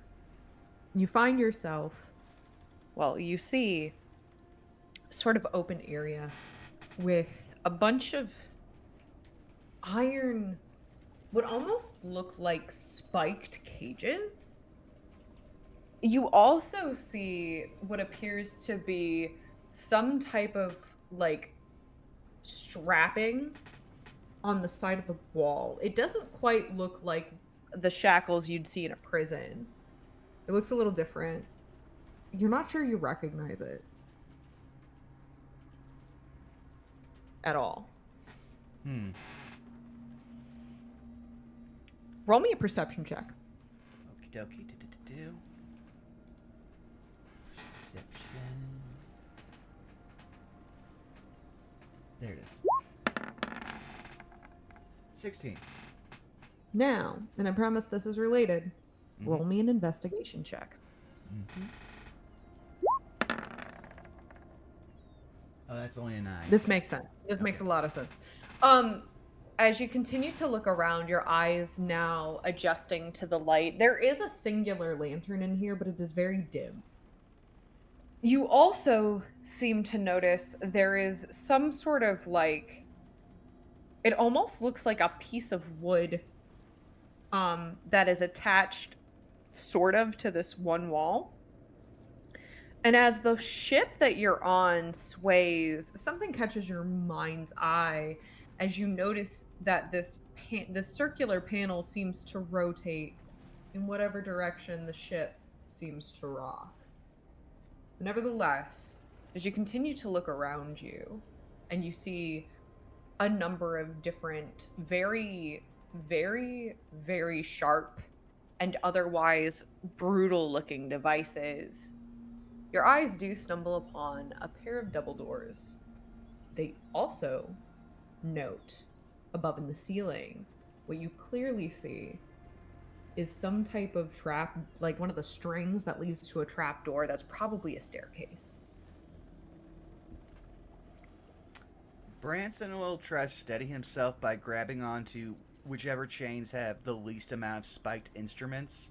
And he'll probably first try for the double doors and at least try to give a listen to see if he hears anything on the other side of them first.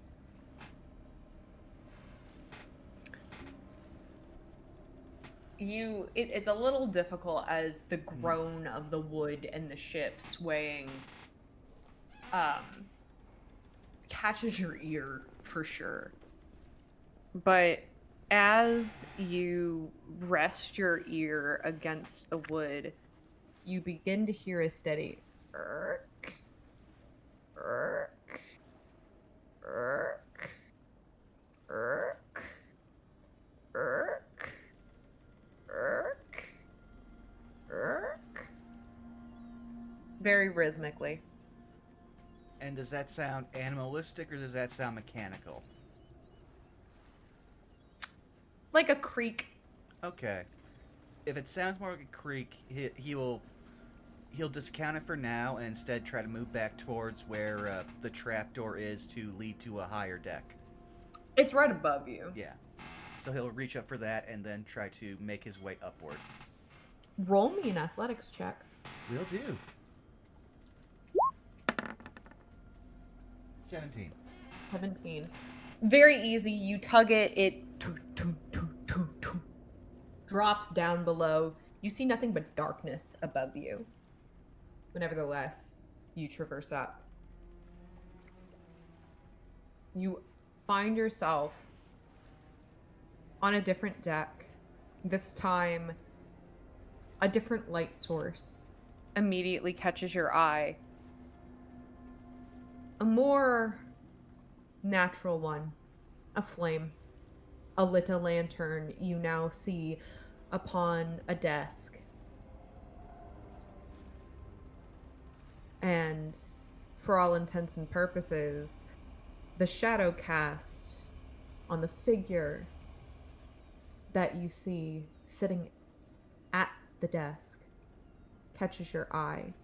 Carrying over that 16 perception, it is not just this person that you see sitting at the desk, but in fact what you notice upon the desk. You might have expected some sort of paper, maybe a ledger. Instead, well, you may not recognize every single one of those tools, but you see iron tools and blades sprawled out. in the figure who, now that you've taken a better look, the individual sitting at the desk seems to be one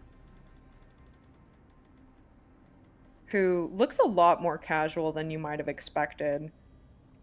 Blue draping cloak, like almost like a really long jacket drapes over the back of the chair. Around the figure's head, his head almost quite literally bleeds into darkness as you now notice that there is fabric wrapped around the head. To the side of this individual, who you now realizes, bare-handed, bare chest, appears to be holding some type of sphere, but it's resting at their shoulder. And you watch as a very steady eye, trained over the tools, almost begins to, well, Why don't you roll me an insight check? Will do. 19. yeah, you recognize this just a little bit. This is the hand gesture, the floating hand of someone trying to pick between options. Branson will just make a very obvious show of slowly moving his axe back towards the two L hooks to hook it onto there, move it off, and then keep his hand about a half foot away from the handle to show he is actively making himself not a threat. I seem to have found myself upon your ship. A wise decision, putting your axe away. You gave me no reason to draw it.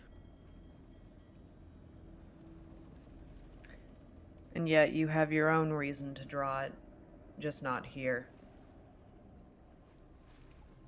It's true. You asked for my presence, boy. You asked enough times, finally piercing through the shrouded mists. I'm here. And the man shifts in his chair, turning to face you, his hands clasped over his legs. And he stares at you with a gaze that you find incredibly familiar.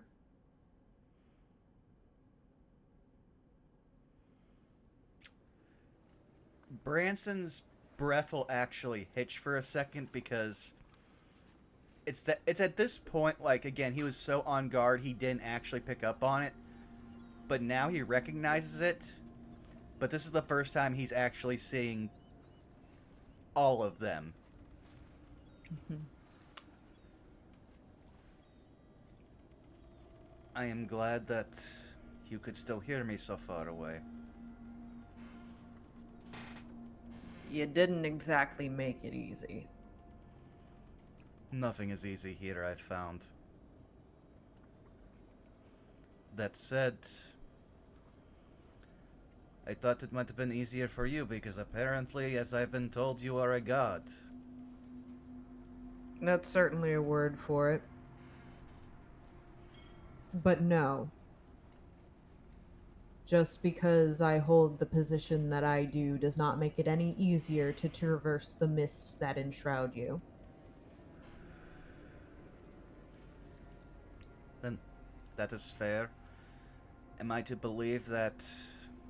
And he's just going to reach for it, assuming that it's followed him into this space, the Amulet of Ravenkind, and go, were you the one to abjure this with the holy energy it needed?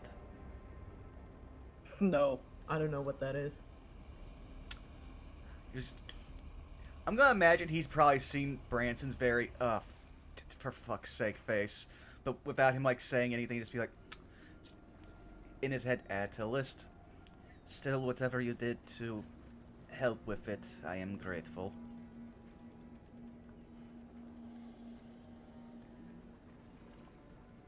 He just kind of looks at you, doesn't really say anything at first, before,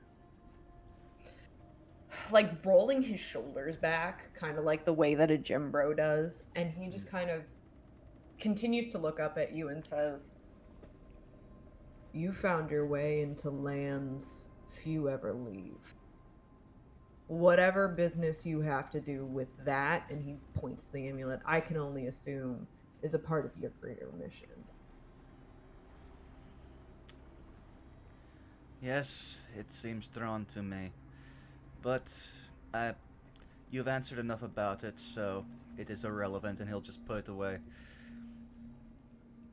As usual, I would ask if you could teach me about the powers you've bestowed upon me recently, but I would actually ask two things. One you may be able to give, and an answer I know you can. That's a lot to ask. I have to ask in return. What gave you the impression that you could just do that? Not that I won't entertain you, but He will unthreateningly move back to his hand onto his axe, lift it, and he will again not at the voice, which I'll now just explain for the audience. He won't do it at the voice, but he will go through a exact precise motion, one that the voice will very much recognize. Every blow. I think I am owed minor favors.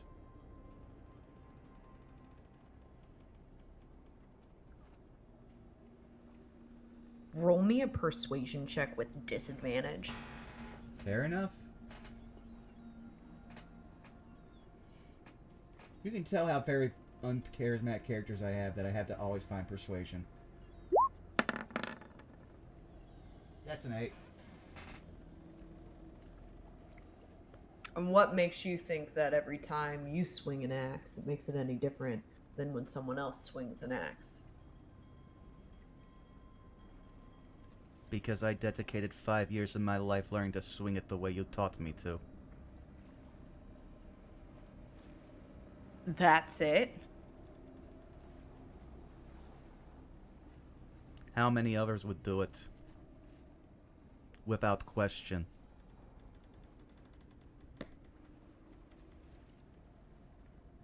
It's not about the question. It's about the intent. Fair enough. Then I will just ask the simple question. The one that I know you can answer, and that will teach me what I need to do for these lands. Is this amenable? What? Now, give me a second here because I have to actually bring up the bio page and read off a quote from a long time ago. Do you like find what it is? This is the mark of your grudge. Learn it, wield it as a master, learn to hunt your prey, and when each stroke is a killing blow, I will open the mist to you.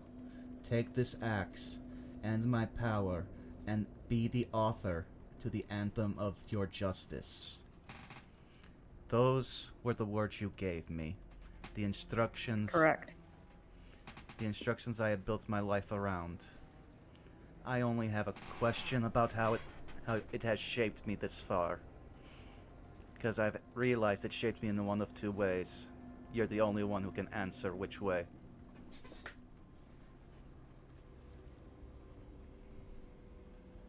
He kind of makes like a gesture of like, all right, out with it. Did you forge me into a weapon? Or did you turn me into a monster? I have a better question. Mm-hmm. Yeah, I will also say that... I want to just point out one thing when he says that, like, again, there's a bit more of the, like, bravado Branson has, but very much in his eyes, he is failing a deception check to show that he doesn't want to be either of these options. He just wants to know which of these options that, like, he falls into and has to make peace with. I have a better question. All right. You ask if I'm shaping you into a monster or... But the question I would ask you is not what I am shaping you into, but what you are shaping yourself into. Do you know who I am, boy, and what it is that I do? At that point, Branson's going to actually laugh. No, you let me call you a voice for 5 years. Exactly. It's not about becoming a monster. It is about getting what is owed to you, boy. I reached out to you because I saw what was taken from you. And what is taken must be repaid. Understand. Like violence repays violence. Good repays good. You watched your family get slaughtered. What balances out that deal? Watching the person who done it get slaughtered. It's not about becoming a monster. It's about redemption. It's about revenge. The name many call me. Well, there are multiple. Which one would you like? The poet of justice? The hurler of thunders? Perhaps the god of revenge might suit your simple fancy. You can choose to become whatever it is you want to become. I gave you your grudge so that you could get your justice. It is, in a word, that simple.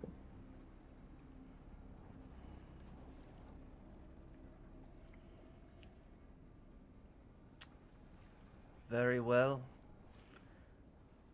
Then I must learn how to gain vengeance without harming the innocent. And he's just gonna let that hang in the air as there's kind of been like at least to Branson an implicit like understanding that this was gonna be a one-man show with him, and it ends one of two ways. The fact that he's had this many like people brought into his life and he's had to care about them again has really shook him, so that's why he's asking these questions.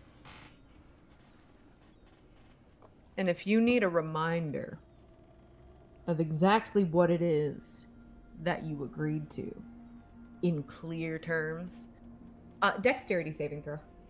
Will do. Gotta get back to the other page.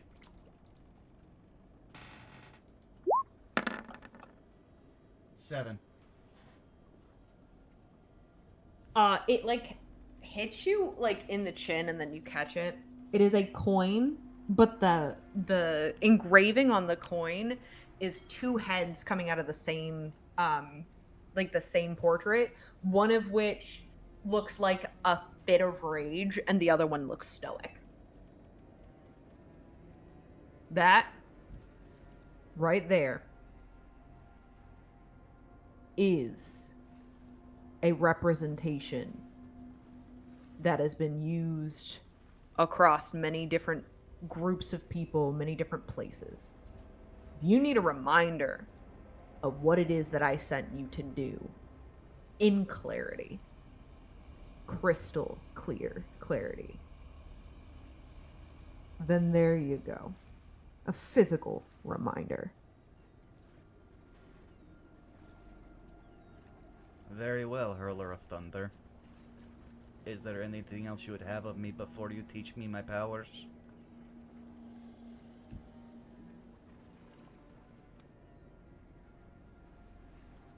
I'm gonna ask you one more question. Go ahead. What happened to your spine? You used to walk with such confidence and know-how. But this, and he gestures to you standing in front of him. You ain't the same boy I lended my grudge to.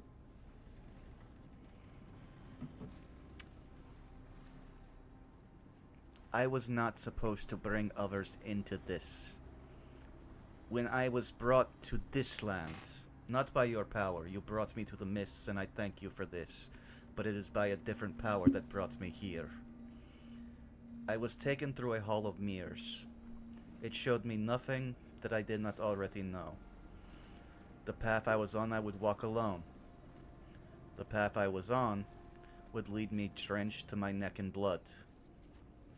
The last one was never a part of anything we ever discussed. I was still covered in blood. I was covered in wounds. I was still walking. But at my side was the weapon of a friend. Around my neck, another bandana similar to this, as he points to the one that's tied to his arm. A hat with a hole in it, tied to my waist. I agreed to this to make them suffer. I do not care what name they have. I do not care what reason they live. I care that their epitaph on the grave that I leave them will be, "You missed one." But it was supposed to be one-on-one. I have people now I must protect.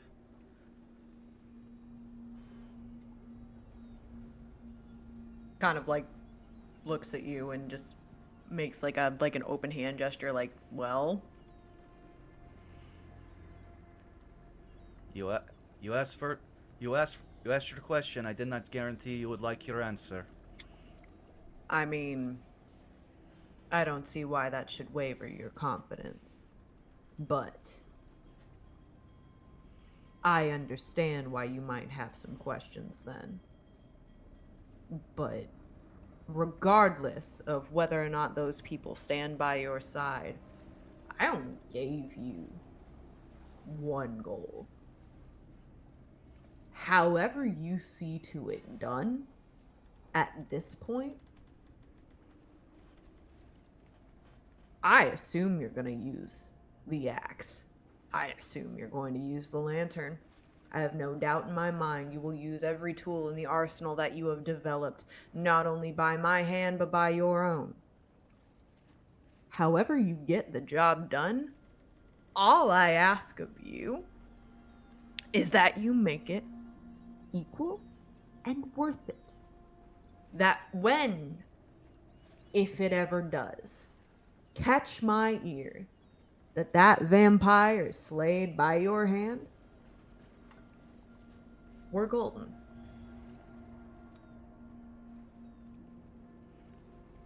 Then may by one day you feel Midas. He nods. At that point, Branson will just kind of sit back and relax, and he knows the song and dance of how, well, I guess now the Hurler of Thunder will explain to him his third level spells that he has now. You find that it is less of an explanation so much as it is a demonstration as he takes you atop the top deck of the ship. And he stands in front of you. Mm-hmm. And for the sake of time and the sake of ease, he uses them against you and then asks you to do it back. Branson does exactly that. And the last hit that you take does in fact knock you out on the ship. But when you come to and wake up, you are in your bed and you are not on the ship that you were before. Branson will probably at that point try to reset his jaw, which it probably is sore. And then he will check around his immediate bed for the coin that he knows is probably there. So, interestingly, you wake up with no wounds? Mm-hmm. You don't wake up with any wounds. You don't need to, unless you were grinding your teeth in your sleep, you don't need to unhinge your jaw either. But you do find gripped in your right hand. The coin. Yeah, it was more. I was more of just making a joke of waking up from getting like hit really hard. So. Yeah. Yeah. I get that. I get that joke entirely, but that's the Yeah. thing, is that you don't. You expect it, but you don't. You don't wake up sore. There is no bruise. You'd expect one, but no. Right. So I would assume that Razvan has already started going up above deck since he awoke before me, or is he still in the room? Pause. Razvan is still in the room, drawing and writing quite a bit. Well, then Branson will not make a show of it. He'll give a nod, though he knows he'll probably go like unnoticed because you get very Razvan gets very absorbed in his notes. He gets very television, yeah. Yeah, he's just going to unstrap his breastplate, and to the spot where he clipped Humphrey's little like cape harness, he's going to unclip it for a second, slip the coin between the pin and the actual face of the harness, and refix it so it's back under his breastplate. Rehook his breastplate and then start putting on his armor and just be like, "Be ready to eat soon. Not sure how long we'll be on the sea. We'll be on the river for a while." And then he's just going to start heading up to try to get ready for oars. And again, this is where we pause. Lena, Hi. con save, please. Oh, no. Okay.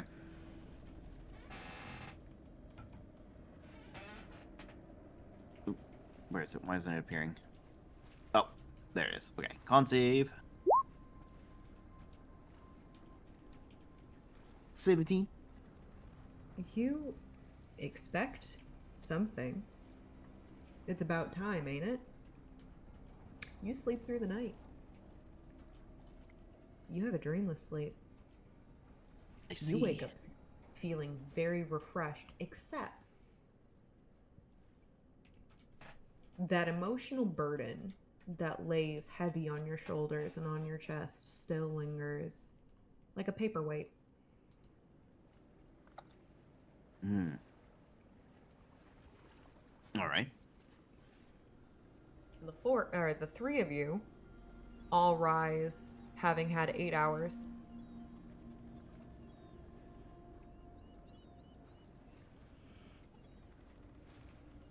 Hephaestion. You are still sleeping for now. But go ahead and give me a Constitution save. 7. It's rough. You feel like you should have experienced something. But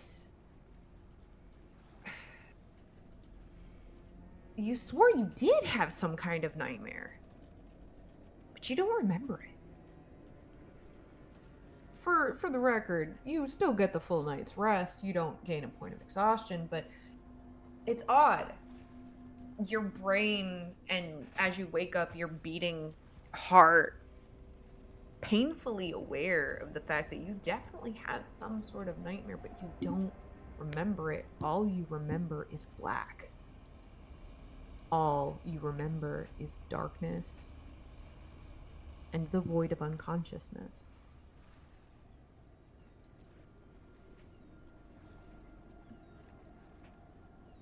To my trio who went to bed first, what would the three of you like to do before Hephaestion wakes up? As I would say, Branson would go try to see if there's been if there's any rations put out, just to see if there's anything to eat, and if not, head up towards the oars and start eating one of his own rations. Basically that. Okay. Are you planning on, since you didn't actually check out the hold earlier or the kitchen, Are you planning on asking Lena about that? Yeah, he'd probably realize as he's about to go step and be like, wait, I have no idea where I'm going. Just be like, Lena, do you know where there's food? Food itself? I don't think there was anything below deck, but I did find a small kitchenette area that we could cook something with. Alright, let's go see what we can scrounge up. I can at least do eggs.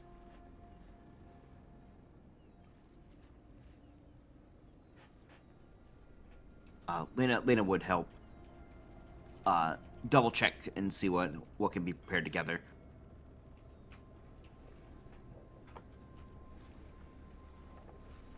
As I mentioned, in the kitchen, you did not find, or in the crates, you did not find actual food. However, you did find, like I said, the 2 barrels of water. There is, as you mentioned, the little area to cook food in. But it looks like any food that you are going to have to prepare, you're going to have to prepare it amongst yourselves.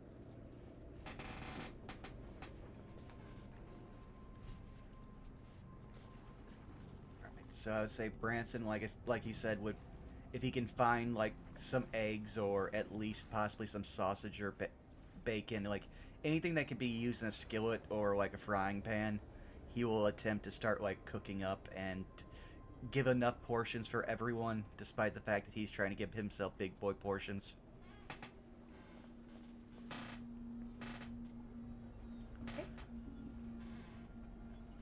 Likewise, So that's gonna Lena would. be- Sorry. Oh, sorry.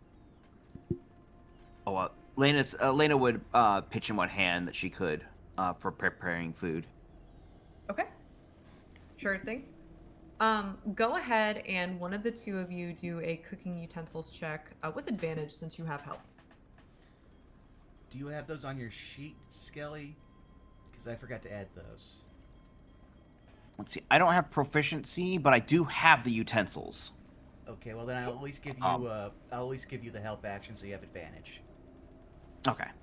What stat would you like this based off of, Sarah? I believe that should be. What is it? The base base plus your is that wisdom modifier? It usually airs on wisdom, but it can change. Because since it's a tools, it could be whatever like stat you declare. If you have proficiency, you can add it. I don't Yeah. have the tools, so it's Yeah, straight I'm just ability. I'm just double checking my notes. I think I put it down. I think I put it down as wisdom.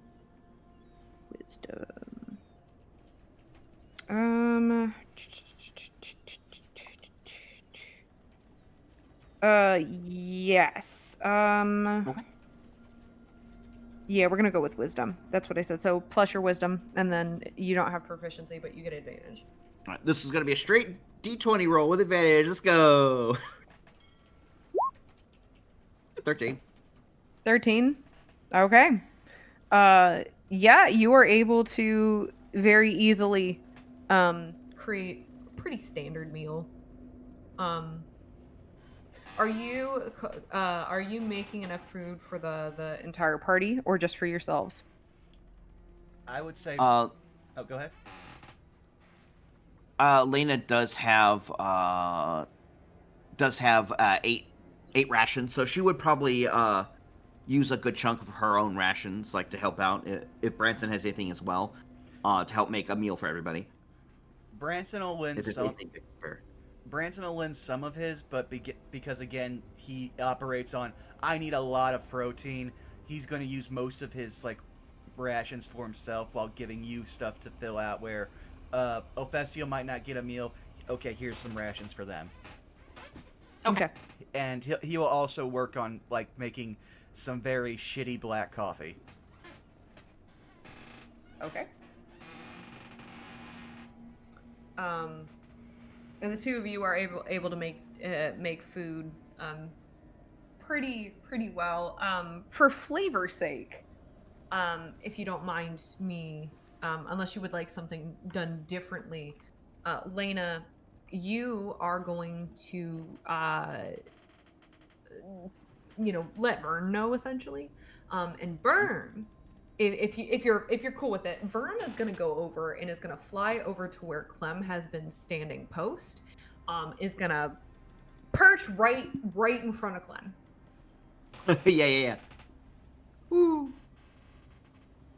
Hello there, little one. Woo. Yes, how can I help you? It's gonna immediately flap its wings, like getting up, but it doesn't quite leave just yet, as if making. Actually, go ahead and roll me an insight. Go make It this is very interesting. Roll me an strange insight. talking to an animal that cannot talk back to me. I will say this is a new one for me.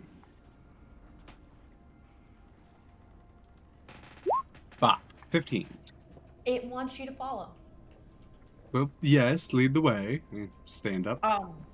And Vern is gonna lead you to the kitchen area where food is being served. Hello, everyone. Sounds like you could use this. He just hands you the first cup of coffee. I suppose I could. Yes. Long night. If you can find sugar somewhere around here, go ahead, but that's the best I could find.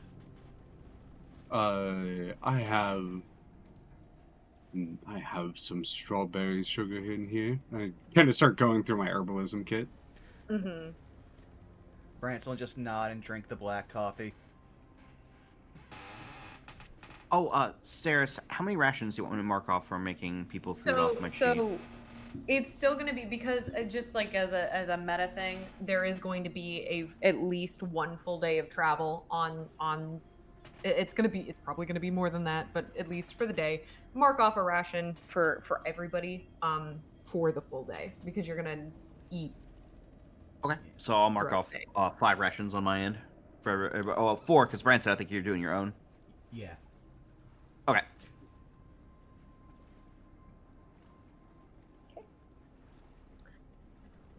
As that is going on, Ephestial, this is when you wake up.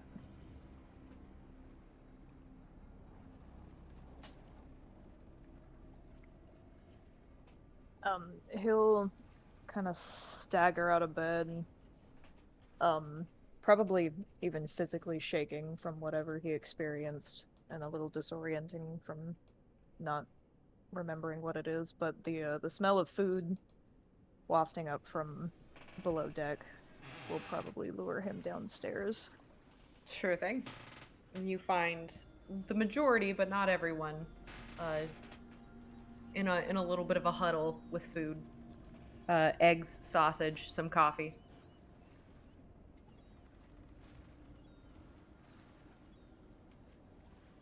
Good morning. I hope you all slept well.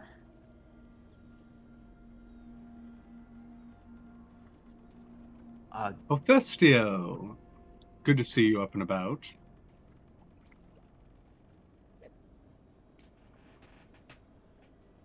How are you holding up, Clem? I'm tired, but I've been more so. Did anyone feel like fetching Razvan? I'm happy to do so if no one else wants to. He'll be down shortly. He's absorbed in his notebook as usual. Ever the writer. Yes, I told him we'd at least be cooking, so he should hurry down if he wanted food. I won't interrupt his focus. I'll just bring him a plate. All right. It'll be ready in just a minute.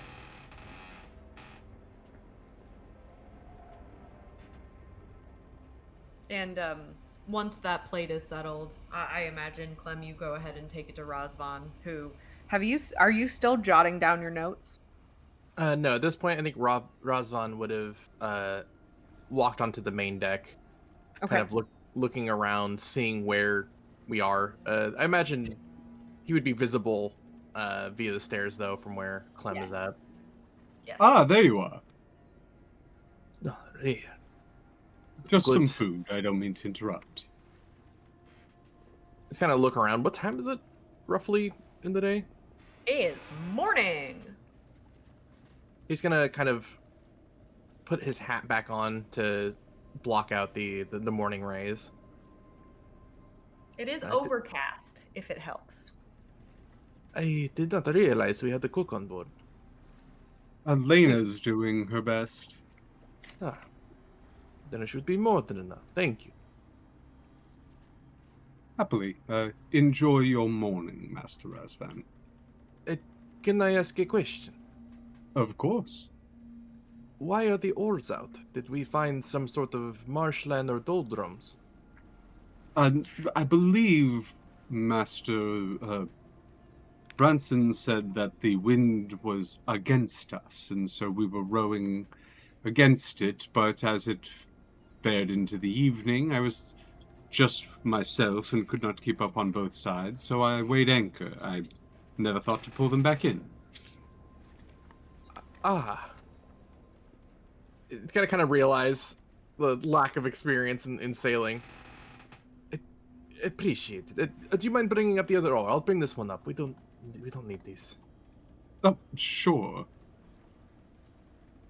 I take it you have some experience with this? Yes. Based on your familiarity. You must be tired, but I can explain it if you wish at a different time, but suffice it to say, there's something called picting. You sail into the wind. You tack from one side to the other, guiding the wind with your sails rather than against them. These are rather fun words. Right. Catching, I think, would be a more standard term.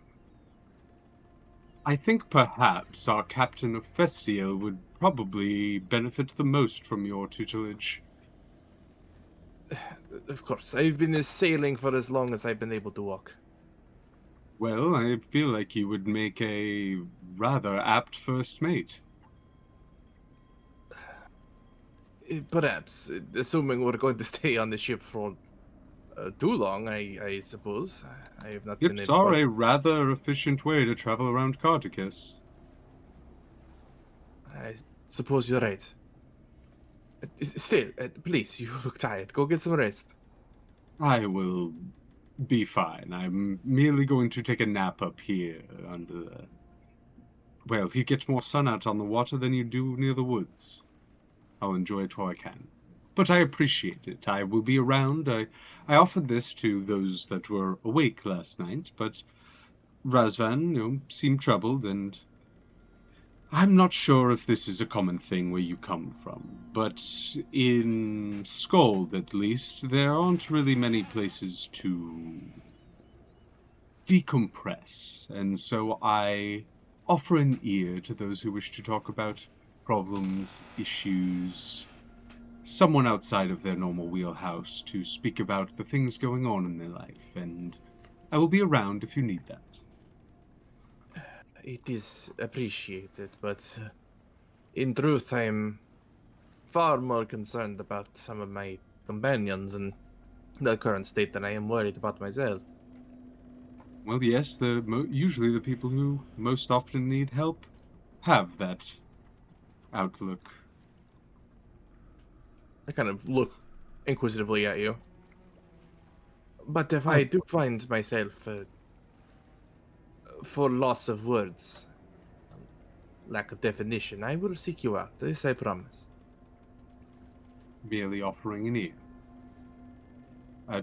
Enjoy your food. I'm sure Lena did an amazing job. He'll kind of pick at it, but he's not going to fully consume it. Instead, he's going to go to the foremast, untying it, and putting a few bits and bobs into place, occasionally going back and forth between the food and the rigging specifically, before moving to the main mast and then last the mizzen mast, putting the jibs into their proper place and allowing the sails to fully unfurl, pushing them to one side of the rigging so that the wind doesn't make the ship move too far in one direction while people are eating. Roll me with advantage a survival check. You got it. Master Festiel, I believe Razvan is up on the main deck and probably could teach you about all that he's up to up there. Seemed rather busy.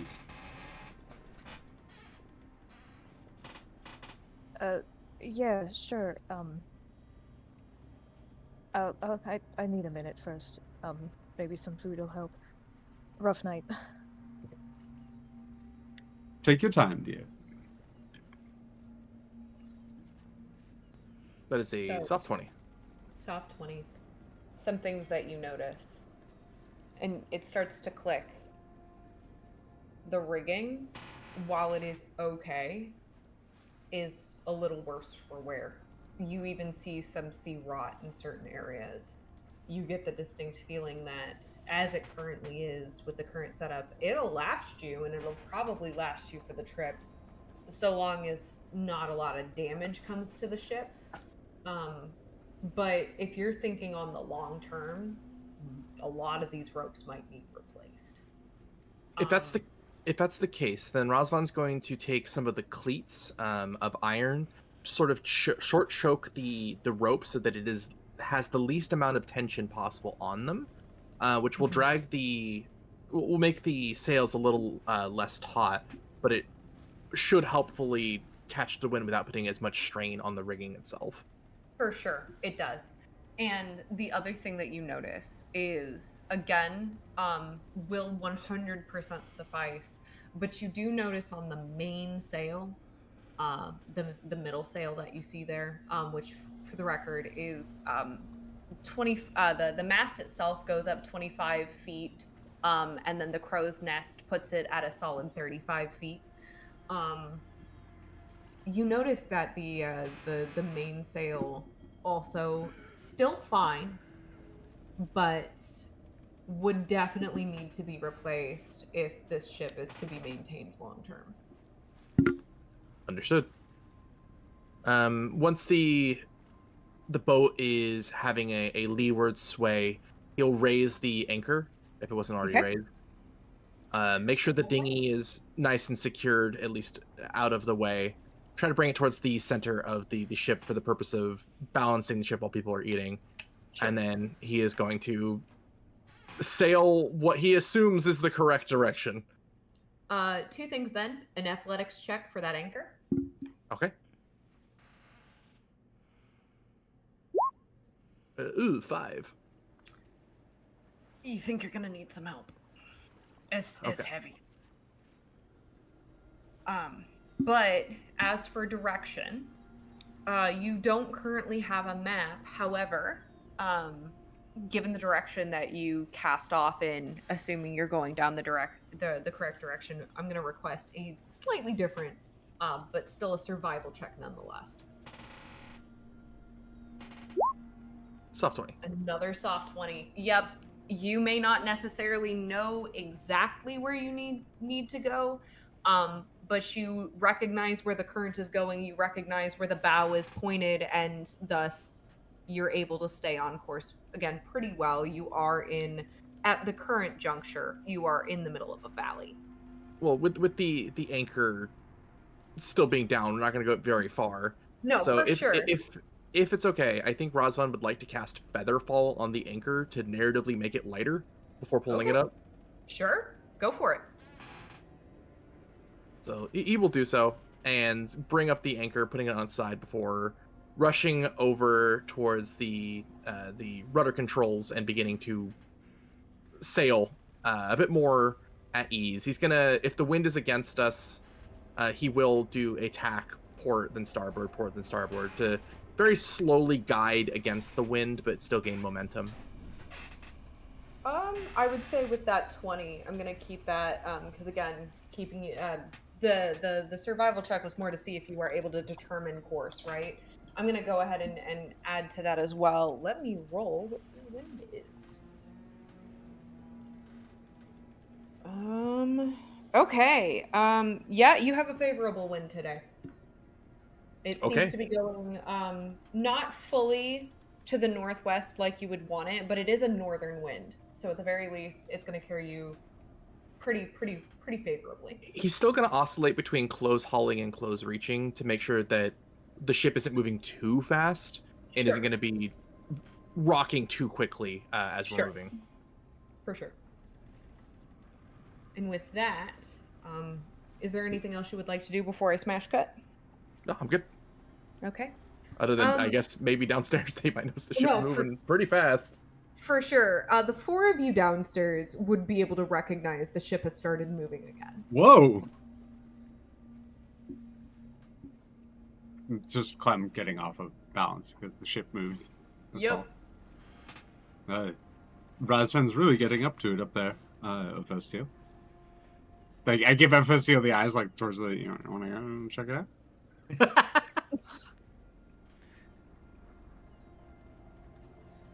You do get the sense of Festial now would, especially now that the ship is actively moving and it seems to be steady, now would probably be a great time for you to, once you've gathered yourself, calmed down, slowed your heartbeat, right? Eaten your food, taken the moment, you do recognize that now would probably be an ample time to go and check out the machinations of the ship. Yes, he takes the hint and first stops back in the captain's room to gather the map and other tools, and heads up above deck, looking for Razvan and what he's been up to. And he's as far as I'm aware, unless otherwise specified, he's at the helm. Yes, he would be between going, also kind of going back and forth between going to each of the riggings and with a large stick kind of controlling them whenever he needs to pitch between port and starboard tack.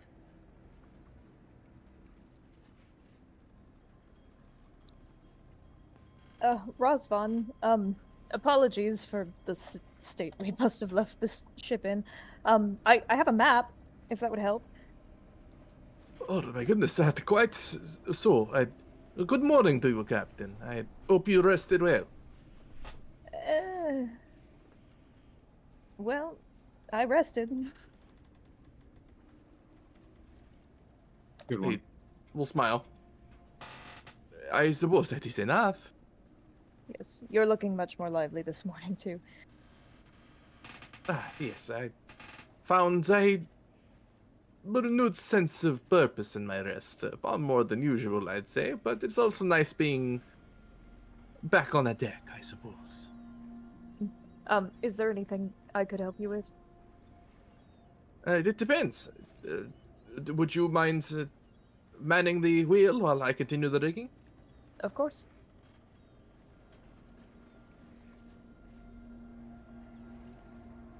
And he will take place at the helm.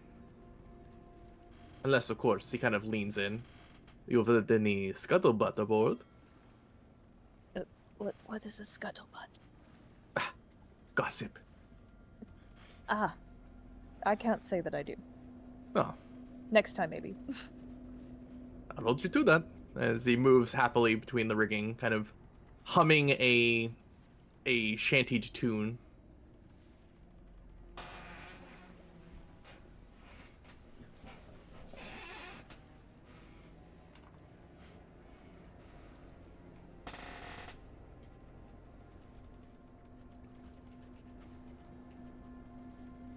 Festial.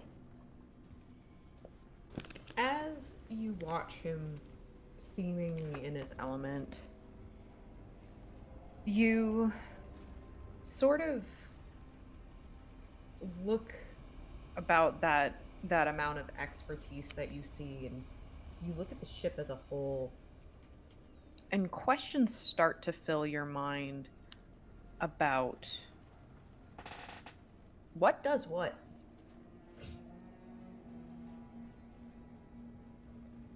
You feel like if you're going to be a captain of a ship, you should probably have a better idea as to what even a captain should do. I think failing upwards has worked pretty well for me, actually. Fair enough. I mean, you're also sailing upwards. Probably noticing that Ephestiel is keeping the boat straight. It is rather dangerous for more inexperienced sailors to sail directly with the wind. You want to cut starboard and port, as the waves go on. Otherwise, we'll move so fast you won't be able to course correct. Got it. Do you know what the keel is? No. Underneath the boat. Should be about right where I'm standing, maybe closer to you. Depends on the ship, right? But there's a large fin underneath the boat. Try to picture it in your mind. Point it towards the clouds whenever you're turning, and you won't turn too far. You want to try to face as upward as you can after you're done turning. All right.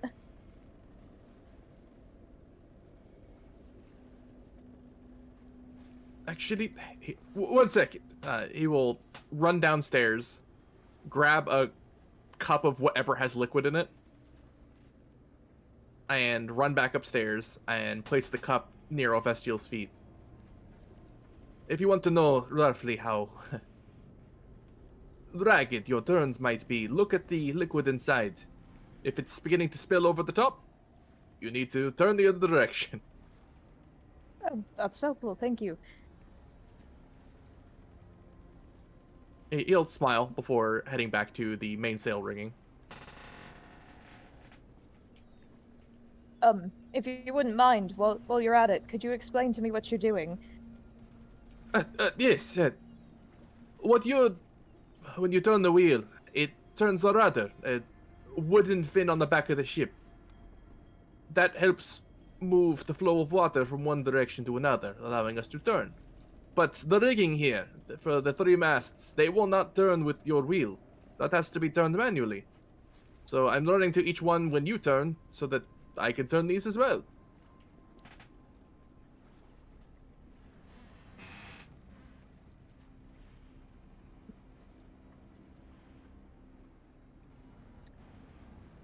You, seem well versed in this. Have you been sailing for a long time? As long as I can remember.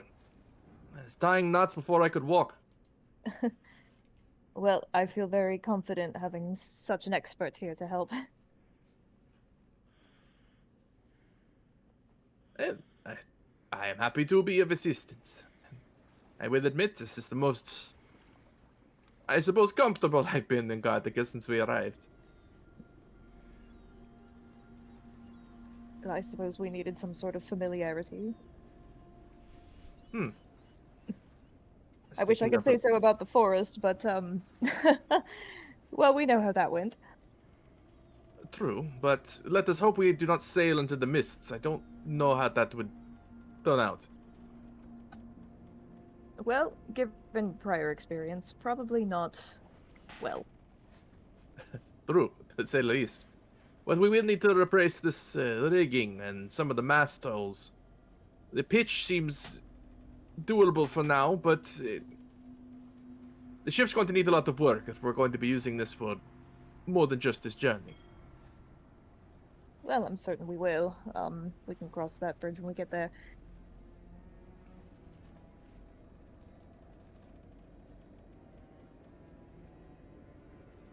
Well, shall we continue on?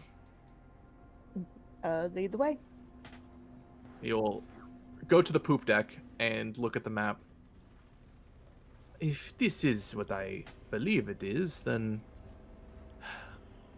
the course of the sunlight could be our guide, at least for now. Try to place the front of the ship, the kind of points towards the sort of just off the bow, I don't know if there's going to be a large bow sprit on it or not, but he's going to kind of point towards the front of the ship. Try to imagine it's like a needle through, or a pair of scissors cutting through some fabric.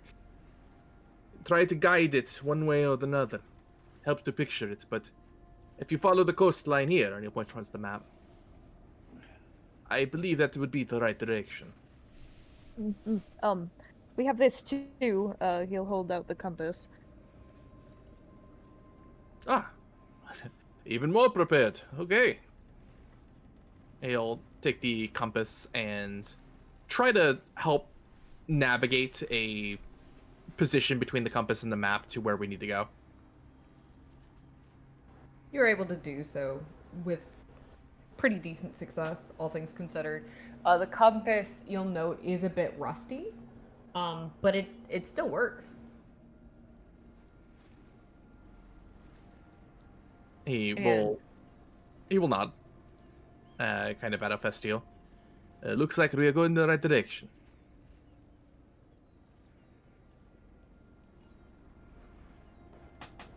And as the two of you correct the ship and get it sailed on course, I notice some folks moving on the map. Let's start with Clem. Are you in the crow's nest? Right. Clem would just kind of like get onto the top deck, kind of give a wave, and not say anything, not want to interrupt the tutelage, just give a little bit of like a wave, and Clem would climb up to the crow's nest and is going to like nap, not like full sleep, just like nap. I'm not trying to like get rid of, like I'm not trying to get a long rest. I'm just napping, Gonna purely plink just in the napping. crow's nest. Yeah, sorry, the little tiny thing that's off in the middle of the sea, that's your crow's nest. No, that makes sense. That makes sense. Branson, what are you doing? Branson's gonna come up here and be like, alright, Razvan, when you are not assisting Festiel and making sure that we do not crash, you are going to need to deal with this, and he's just going to drop a giant bag of shit. Here's all the magical items we need you to identify. We don't know how long we'll be on this ship, so I think you'll be able to get through at least 5. Very well. Captain, if you do not mind anyone who is assisting you with this, just call starboard or port every time you want to turn, so that those manning the rigging can assist. The wind will do most of the work in trying to adjust the mast on their own, but not always. Alright. Well, if the wind is stable enough, then I will go get Lena, and then we will man the oars while Clem does whatever they're doing up there. And he just points. He points to where they can vaguely see Clem's hair, and assumes they're doing something. He will look towards. He will look towards specifically. Kind of just looking towards you directly, confused. No, you don't need the oars. It will slow you down if we're using sail. Oh, well then I will Then I will be on the deck in case I need it for anything with strength. I will still get Lena because also strength. So. It is appreciated, Branson. I will return with as many items as I can identify, I suppose. Yeah, and then between me and Saris, we can give you an idea of what all has been picked up because we've got a list.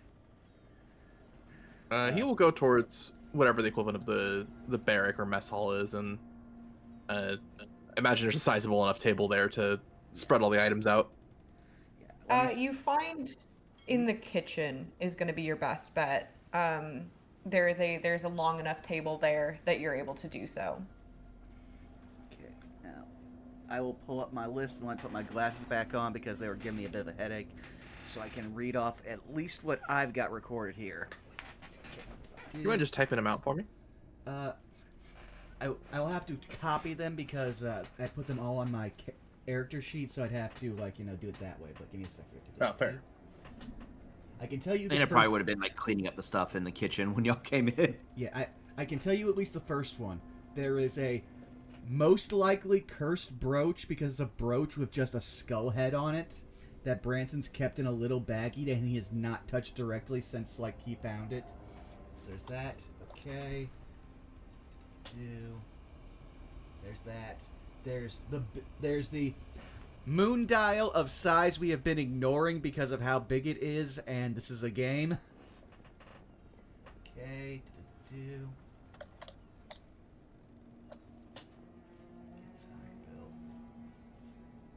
He will hand you the scroll. Above game, we already know what it is, so I'll save you the 10 minutes to find it. But it is the scroll of commune with nature. We'll say we went back and got this. He will drop the orb. You did not go back and get it. Oh. Okay, so we didn't. All right, that's still there. And Nope, you left it in the inn. Yep. All right. It is still at the inn. Alright, at least we did pay that it would not be touched. I do remember that much. Then the next thing would be the enchanted quill. And that's all I have. If there's anything else that you would remember between anyone else here that you would want to have looked at, let Razvan know, but Did that's everything on you- my list. Oh. Did you feel the need to? This is just a question to you. The trinket that you bought in the carnival, is that something that you would want to identify or no? You know what? Yeah, no, that makes sense because he's tried to use it, so he will also hand off the wedding band that is supposed to help move through the mists, and he will also put that there. So it's moondial, ring, brooch, scroll. I'm checking everything you've got here.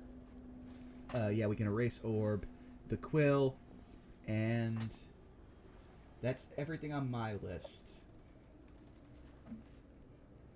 Did we check whether or not that the random junk that Clem gave was magical or not? I don't think we did. You did not. There is, if people would even think of it, there's the helmet, the gauntlets, the spider silk, and the fancy perfume. Some of which might be magical. I don't know. Clem doesn't know. Sure. I believe you gave me the gauntlets. I'm trying to remember who all you passed them out to. I got the Fancy perfume, I think, went to... The fancy perfume went to... That went to Lena. I have the spider silk. You went to the... You got the spider silk, and I think... Sorry, I must have what other given him items were Razvan. No, I thought I gave you the helmet, Branson, Oh, yeah, you're and right, I gave yeah. Razvan the gauntlets. Yeah. Okay, so there's also a helmet and the gauntlets, so that should be everything if you want to finish that up. So just helmet and gauntlets? Yeah, helmet, gauntlet, And the spider perfume, silk, maybe. yeah. Perfume, Yeah. silk. I'm typing them out.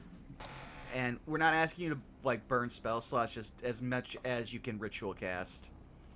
Wouldn't it be cool if I had ritual caster? I thought. Oh no, I forgot. the Bards can ritual cast okay. by base. Okay, the few. Oh, Phew. thank God. I thought I forgot, and I was like, oh. The ritual caster classes are Bard, Wizard, Cleric, and Wizard is the only one that can ritual class spells that they don't know or have prepared. Gotcha, that makes sense. I appreciate that, Leah. I did not know. Razvan will look back specifically, excuse me, throat,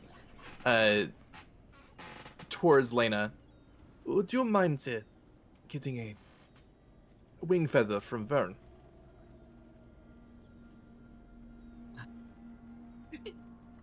He like smiles and looks over at Branson, Who it's just like- already hands over one of the feathers that he got from him when he threw the axe.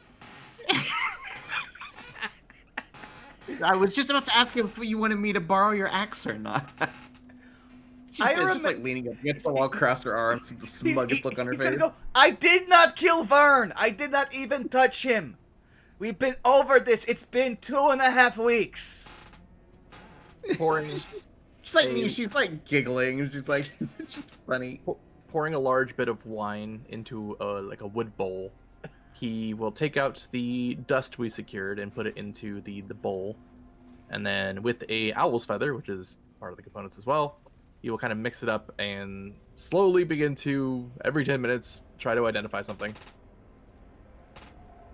Oh, wait a second. One more thing.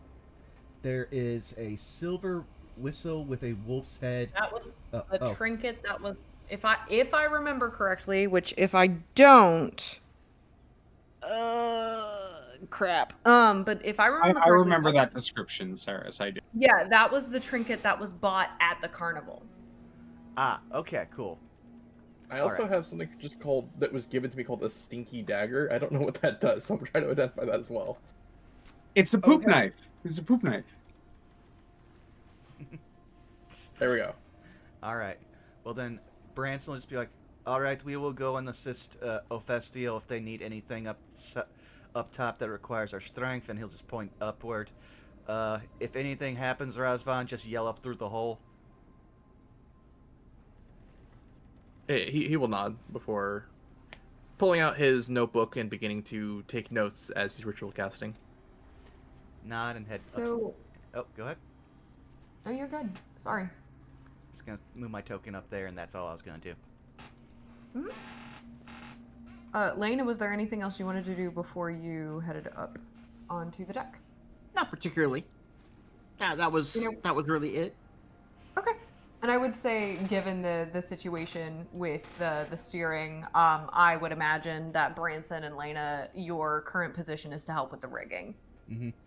Yes, I'd be up there. Here, I'll move my token over to here. So, here is a question.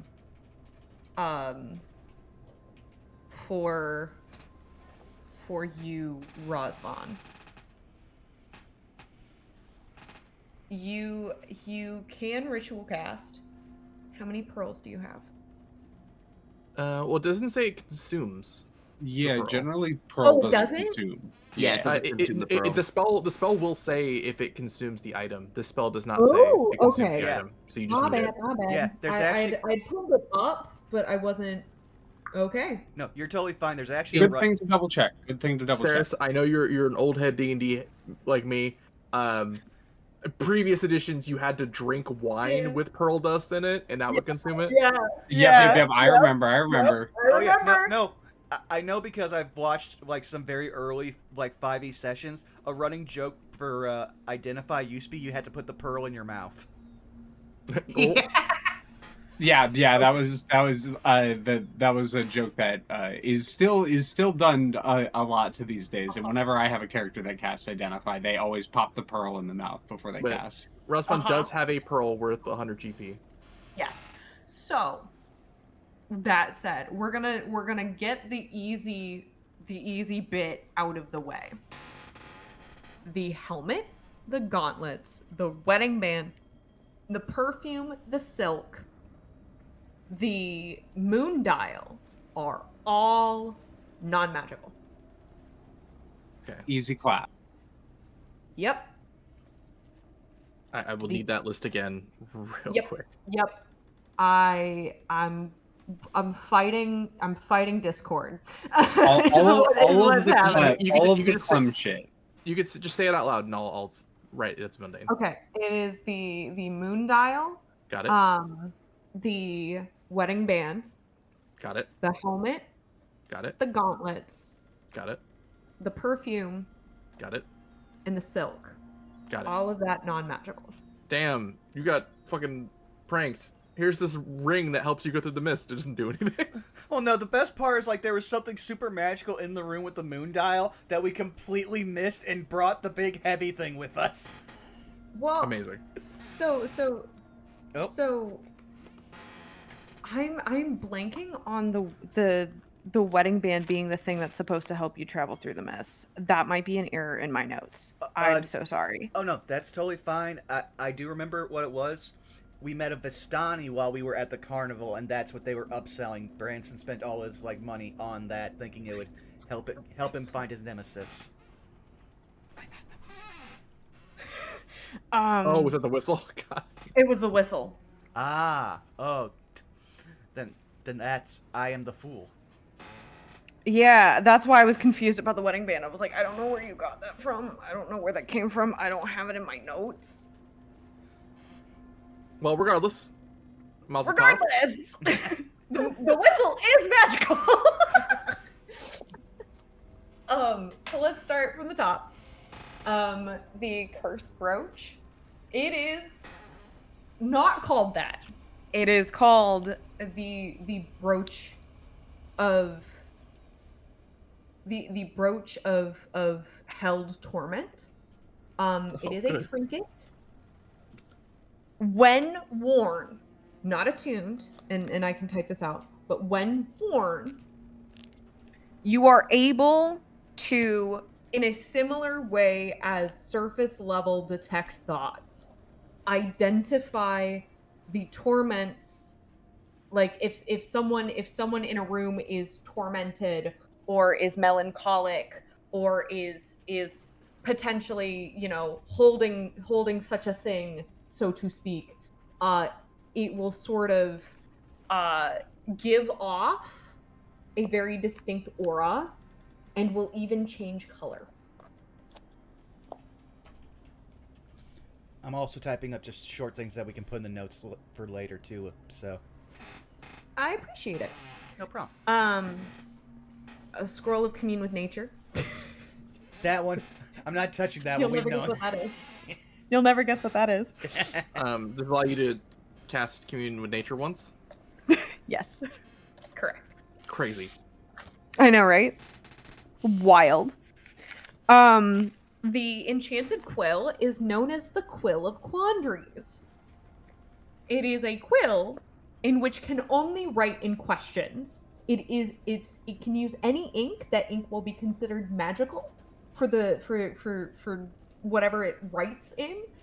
It can also write on its own, but it can only write in quandaries and in questions. Got it. The silver whistle with a wolf's head is a silver whistle with a wolf's head for a chamber.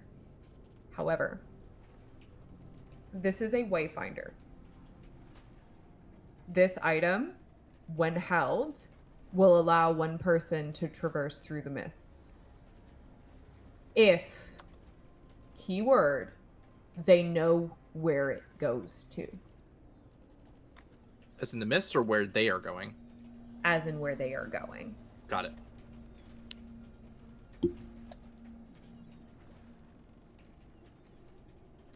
The dagger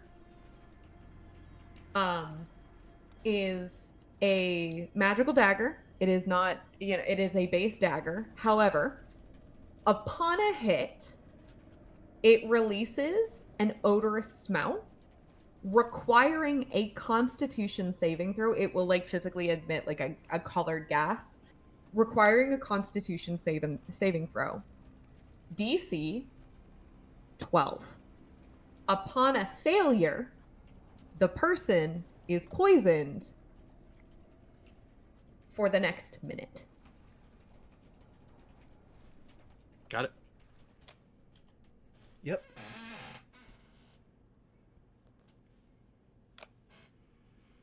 And that, I believe, is everything. It is. Awesome. I'll move my herky jerky copy to notes.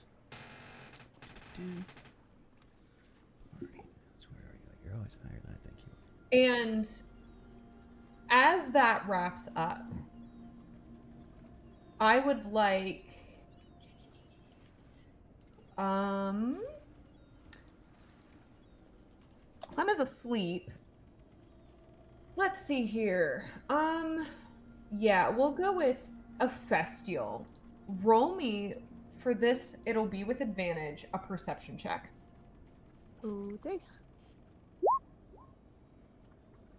16. 16. And as you all start to become settled on the ship, Festial, you see Raven flying in the near distance, heading in your direction.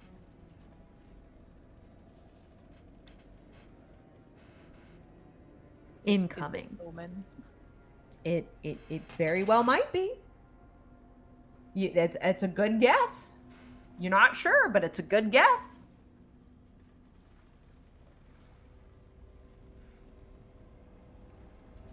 Does it have horrible, beady little red eyes?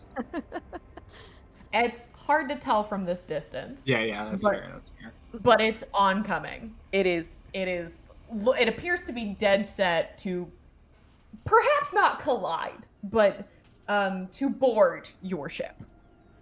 All right. At that point, Branson just starts smacking on the mast and just yelling up, "Clem, bird coming. Be ready to talk." You will not see that, Branson. Oh, That was a Festival. Oh, my bad. That was a Festival. Sorry. Yeah, he'll wait and watch to see what it does, just in case it isn't Omen. He wouldn't want to disturb Clem too quickly. The Raven will perch on the mast behind you. and look down at you. Hello? Wait, can I hear him? Hi. Oh yeah, he talks out loud. Hello? Hello. A Vestial. Hi. So, what did you discover? There's a ship. Another ship. Down the river. Was docked. Well, not docked. Anchored. Stopped.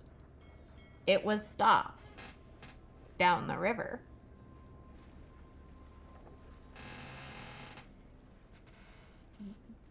Was it manned? It was. It had, at least at nighttime, it had 2 on deck. Every hour. With rods and nets. And presumably no black cloaks or anything suspicious. No cloaks.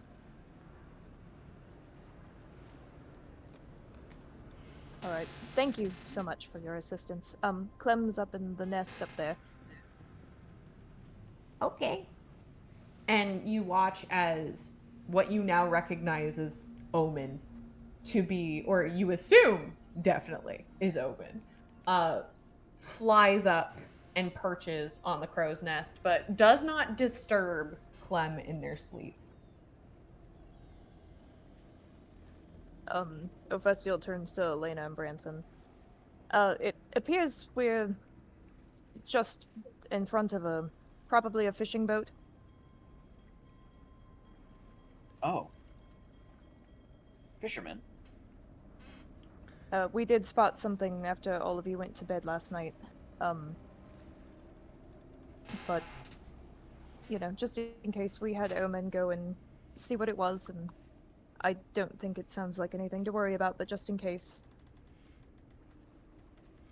Lena will slowly nod, but gets a thought for a second, kind of looking at like some of her belongings that might be like nearby or on her person. If we're going to sail right by them, it might not be a bad idea to parley with them. If they're fishing, this boat didn't come with any food supplies. Were they behind us or ahead of us? Ahead. Ahead, okay. That would not When be a they bad... so you can assume a Festial with a little bit of knowledge that you have that when they said downstream, they did literally mean down the current, downstream. Okay, I missed that part. No problem. Yes, we perhaps could.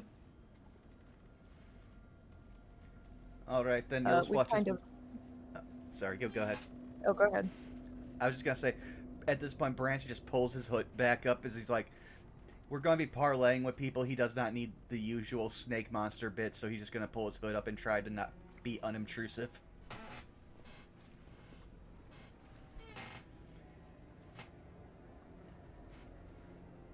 Sails on port.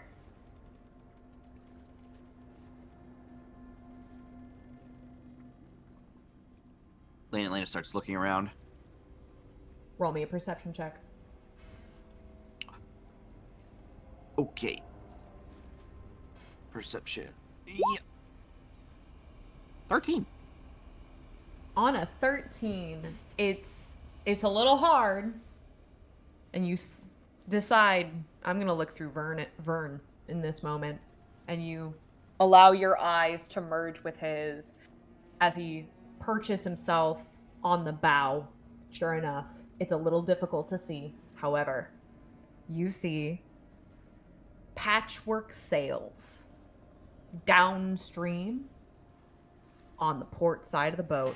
And with that in view, knowing where we're at, that is where we are going to end tonight's session. Aw, yeah.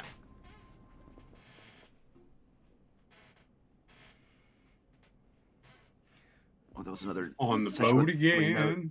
again. Thank you for playing. Yeah. Thank you for running. Thank you for having me. Thank you for being awesome. Thank you. Me? What? No. Thank you. Look at you like soldier from TF2. No. Also, thank you for Zan for being the biggest trooper ever and waiting this long to identify all this stuff that we should have done so long ago. Yeah, we didn't really have time to do it before, so I makes sense. Or the means yes, to do it before. still throwing it all on you at once. Like, that's being a true trooper.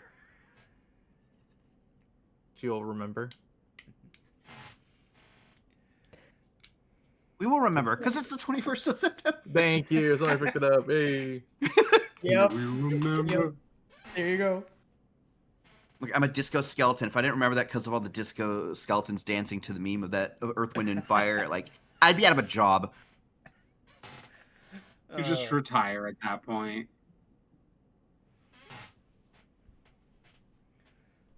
Well, Shall we go ahead and start? Wrapping this up and going around the horn then?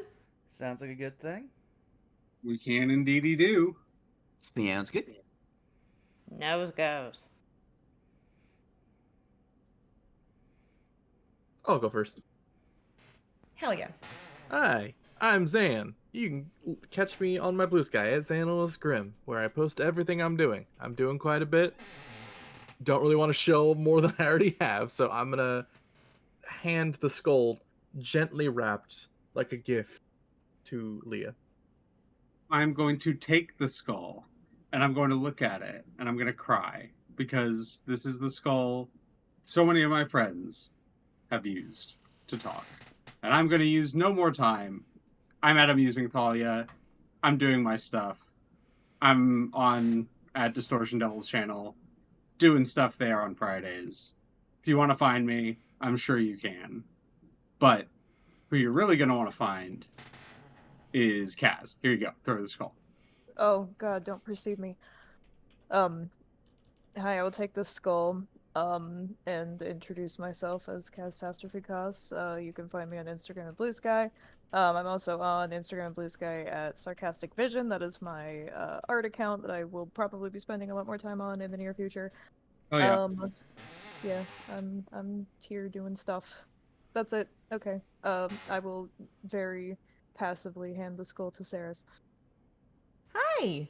You can find me all over the internet at TixTixel, where I unfortunately regret to inform you all that I will not be sharing art this week. We will have to wait.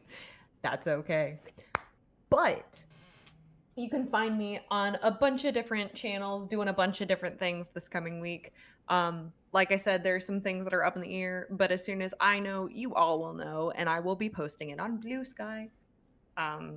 Yeah, that's me. I'm gonna pass it to Skelly.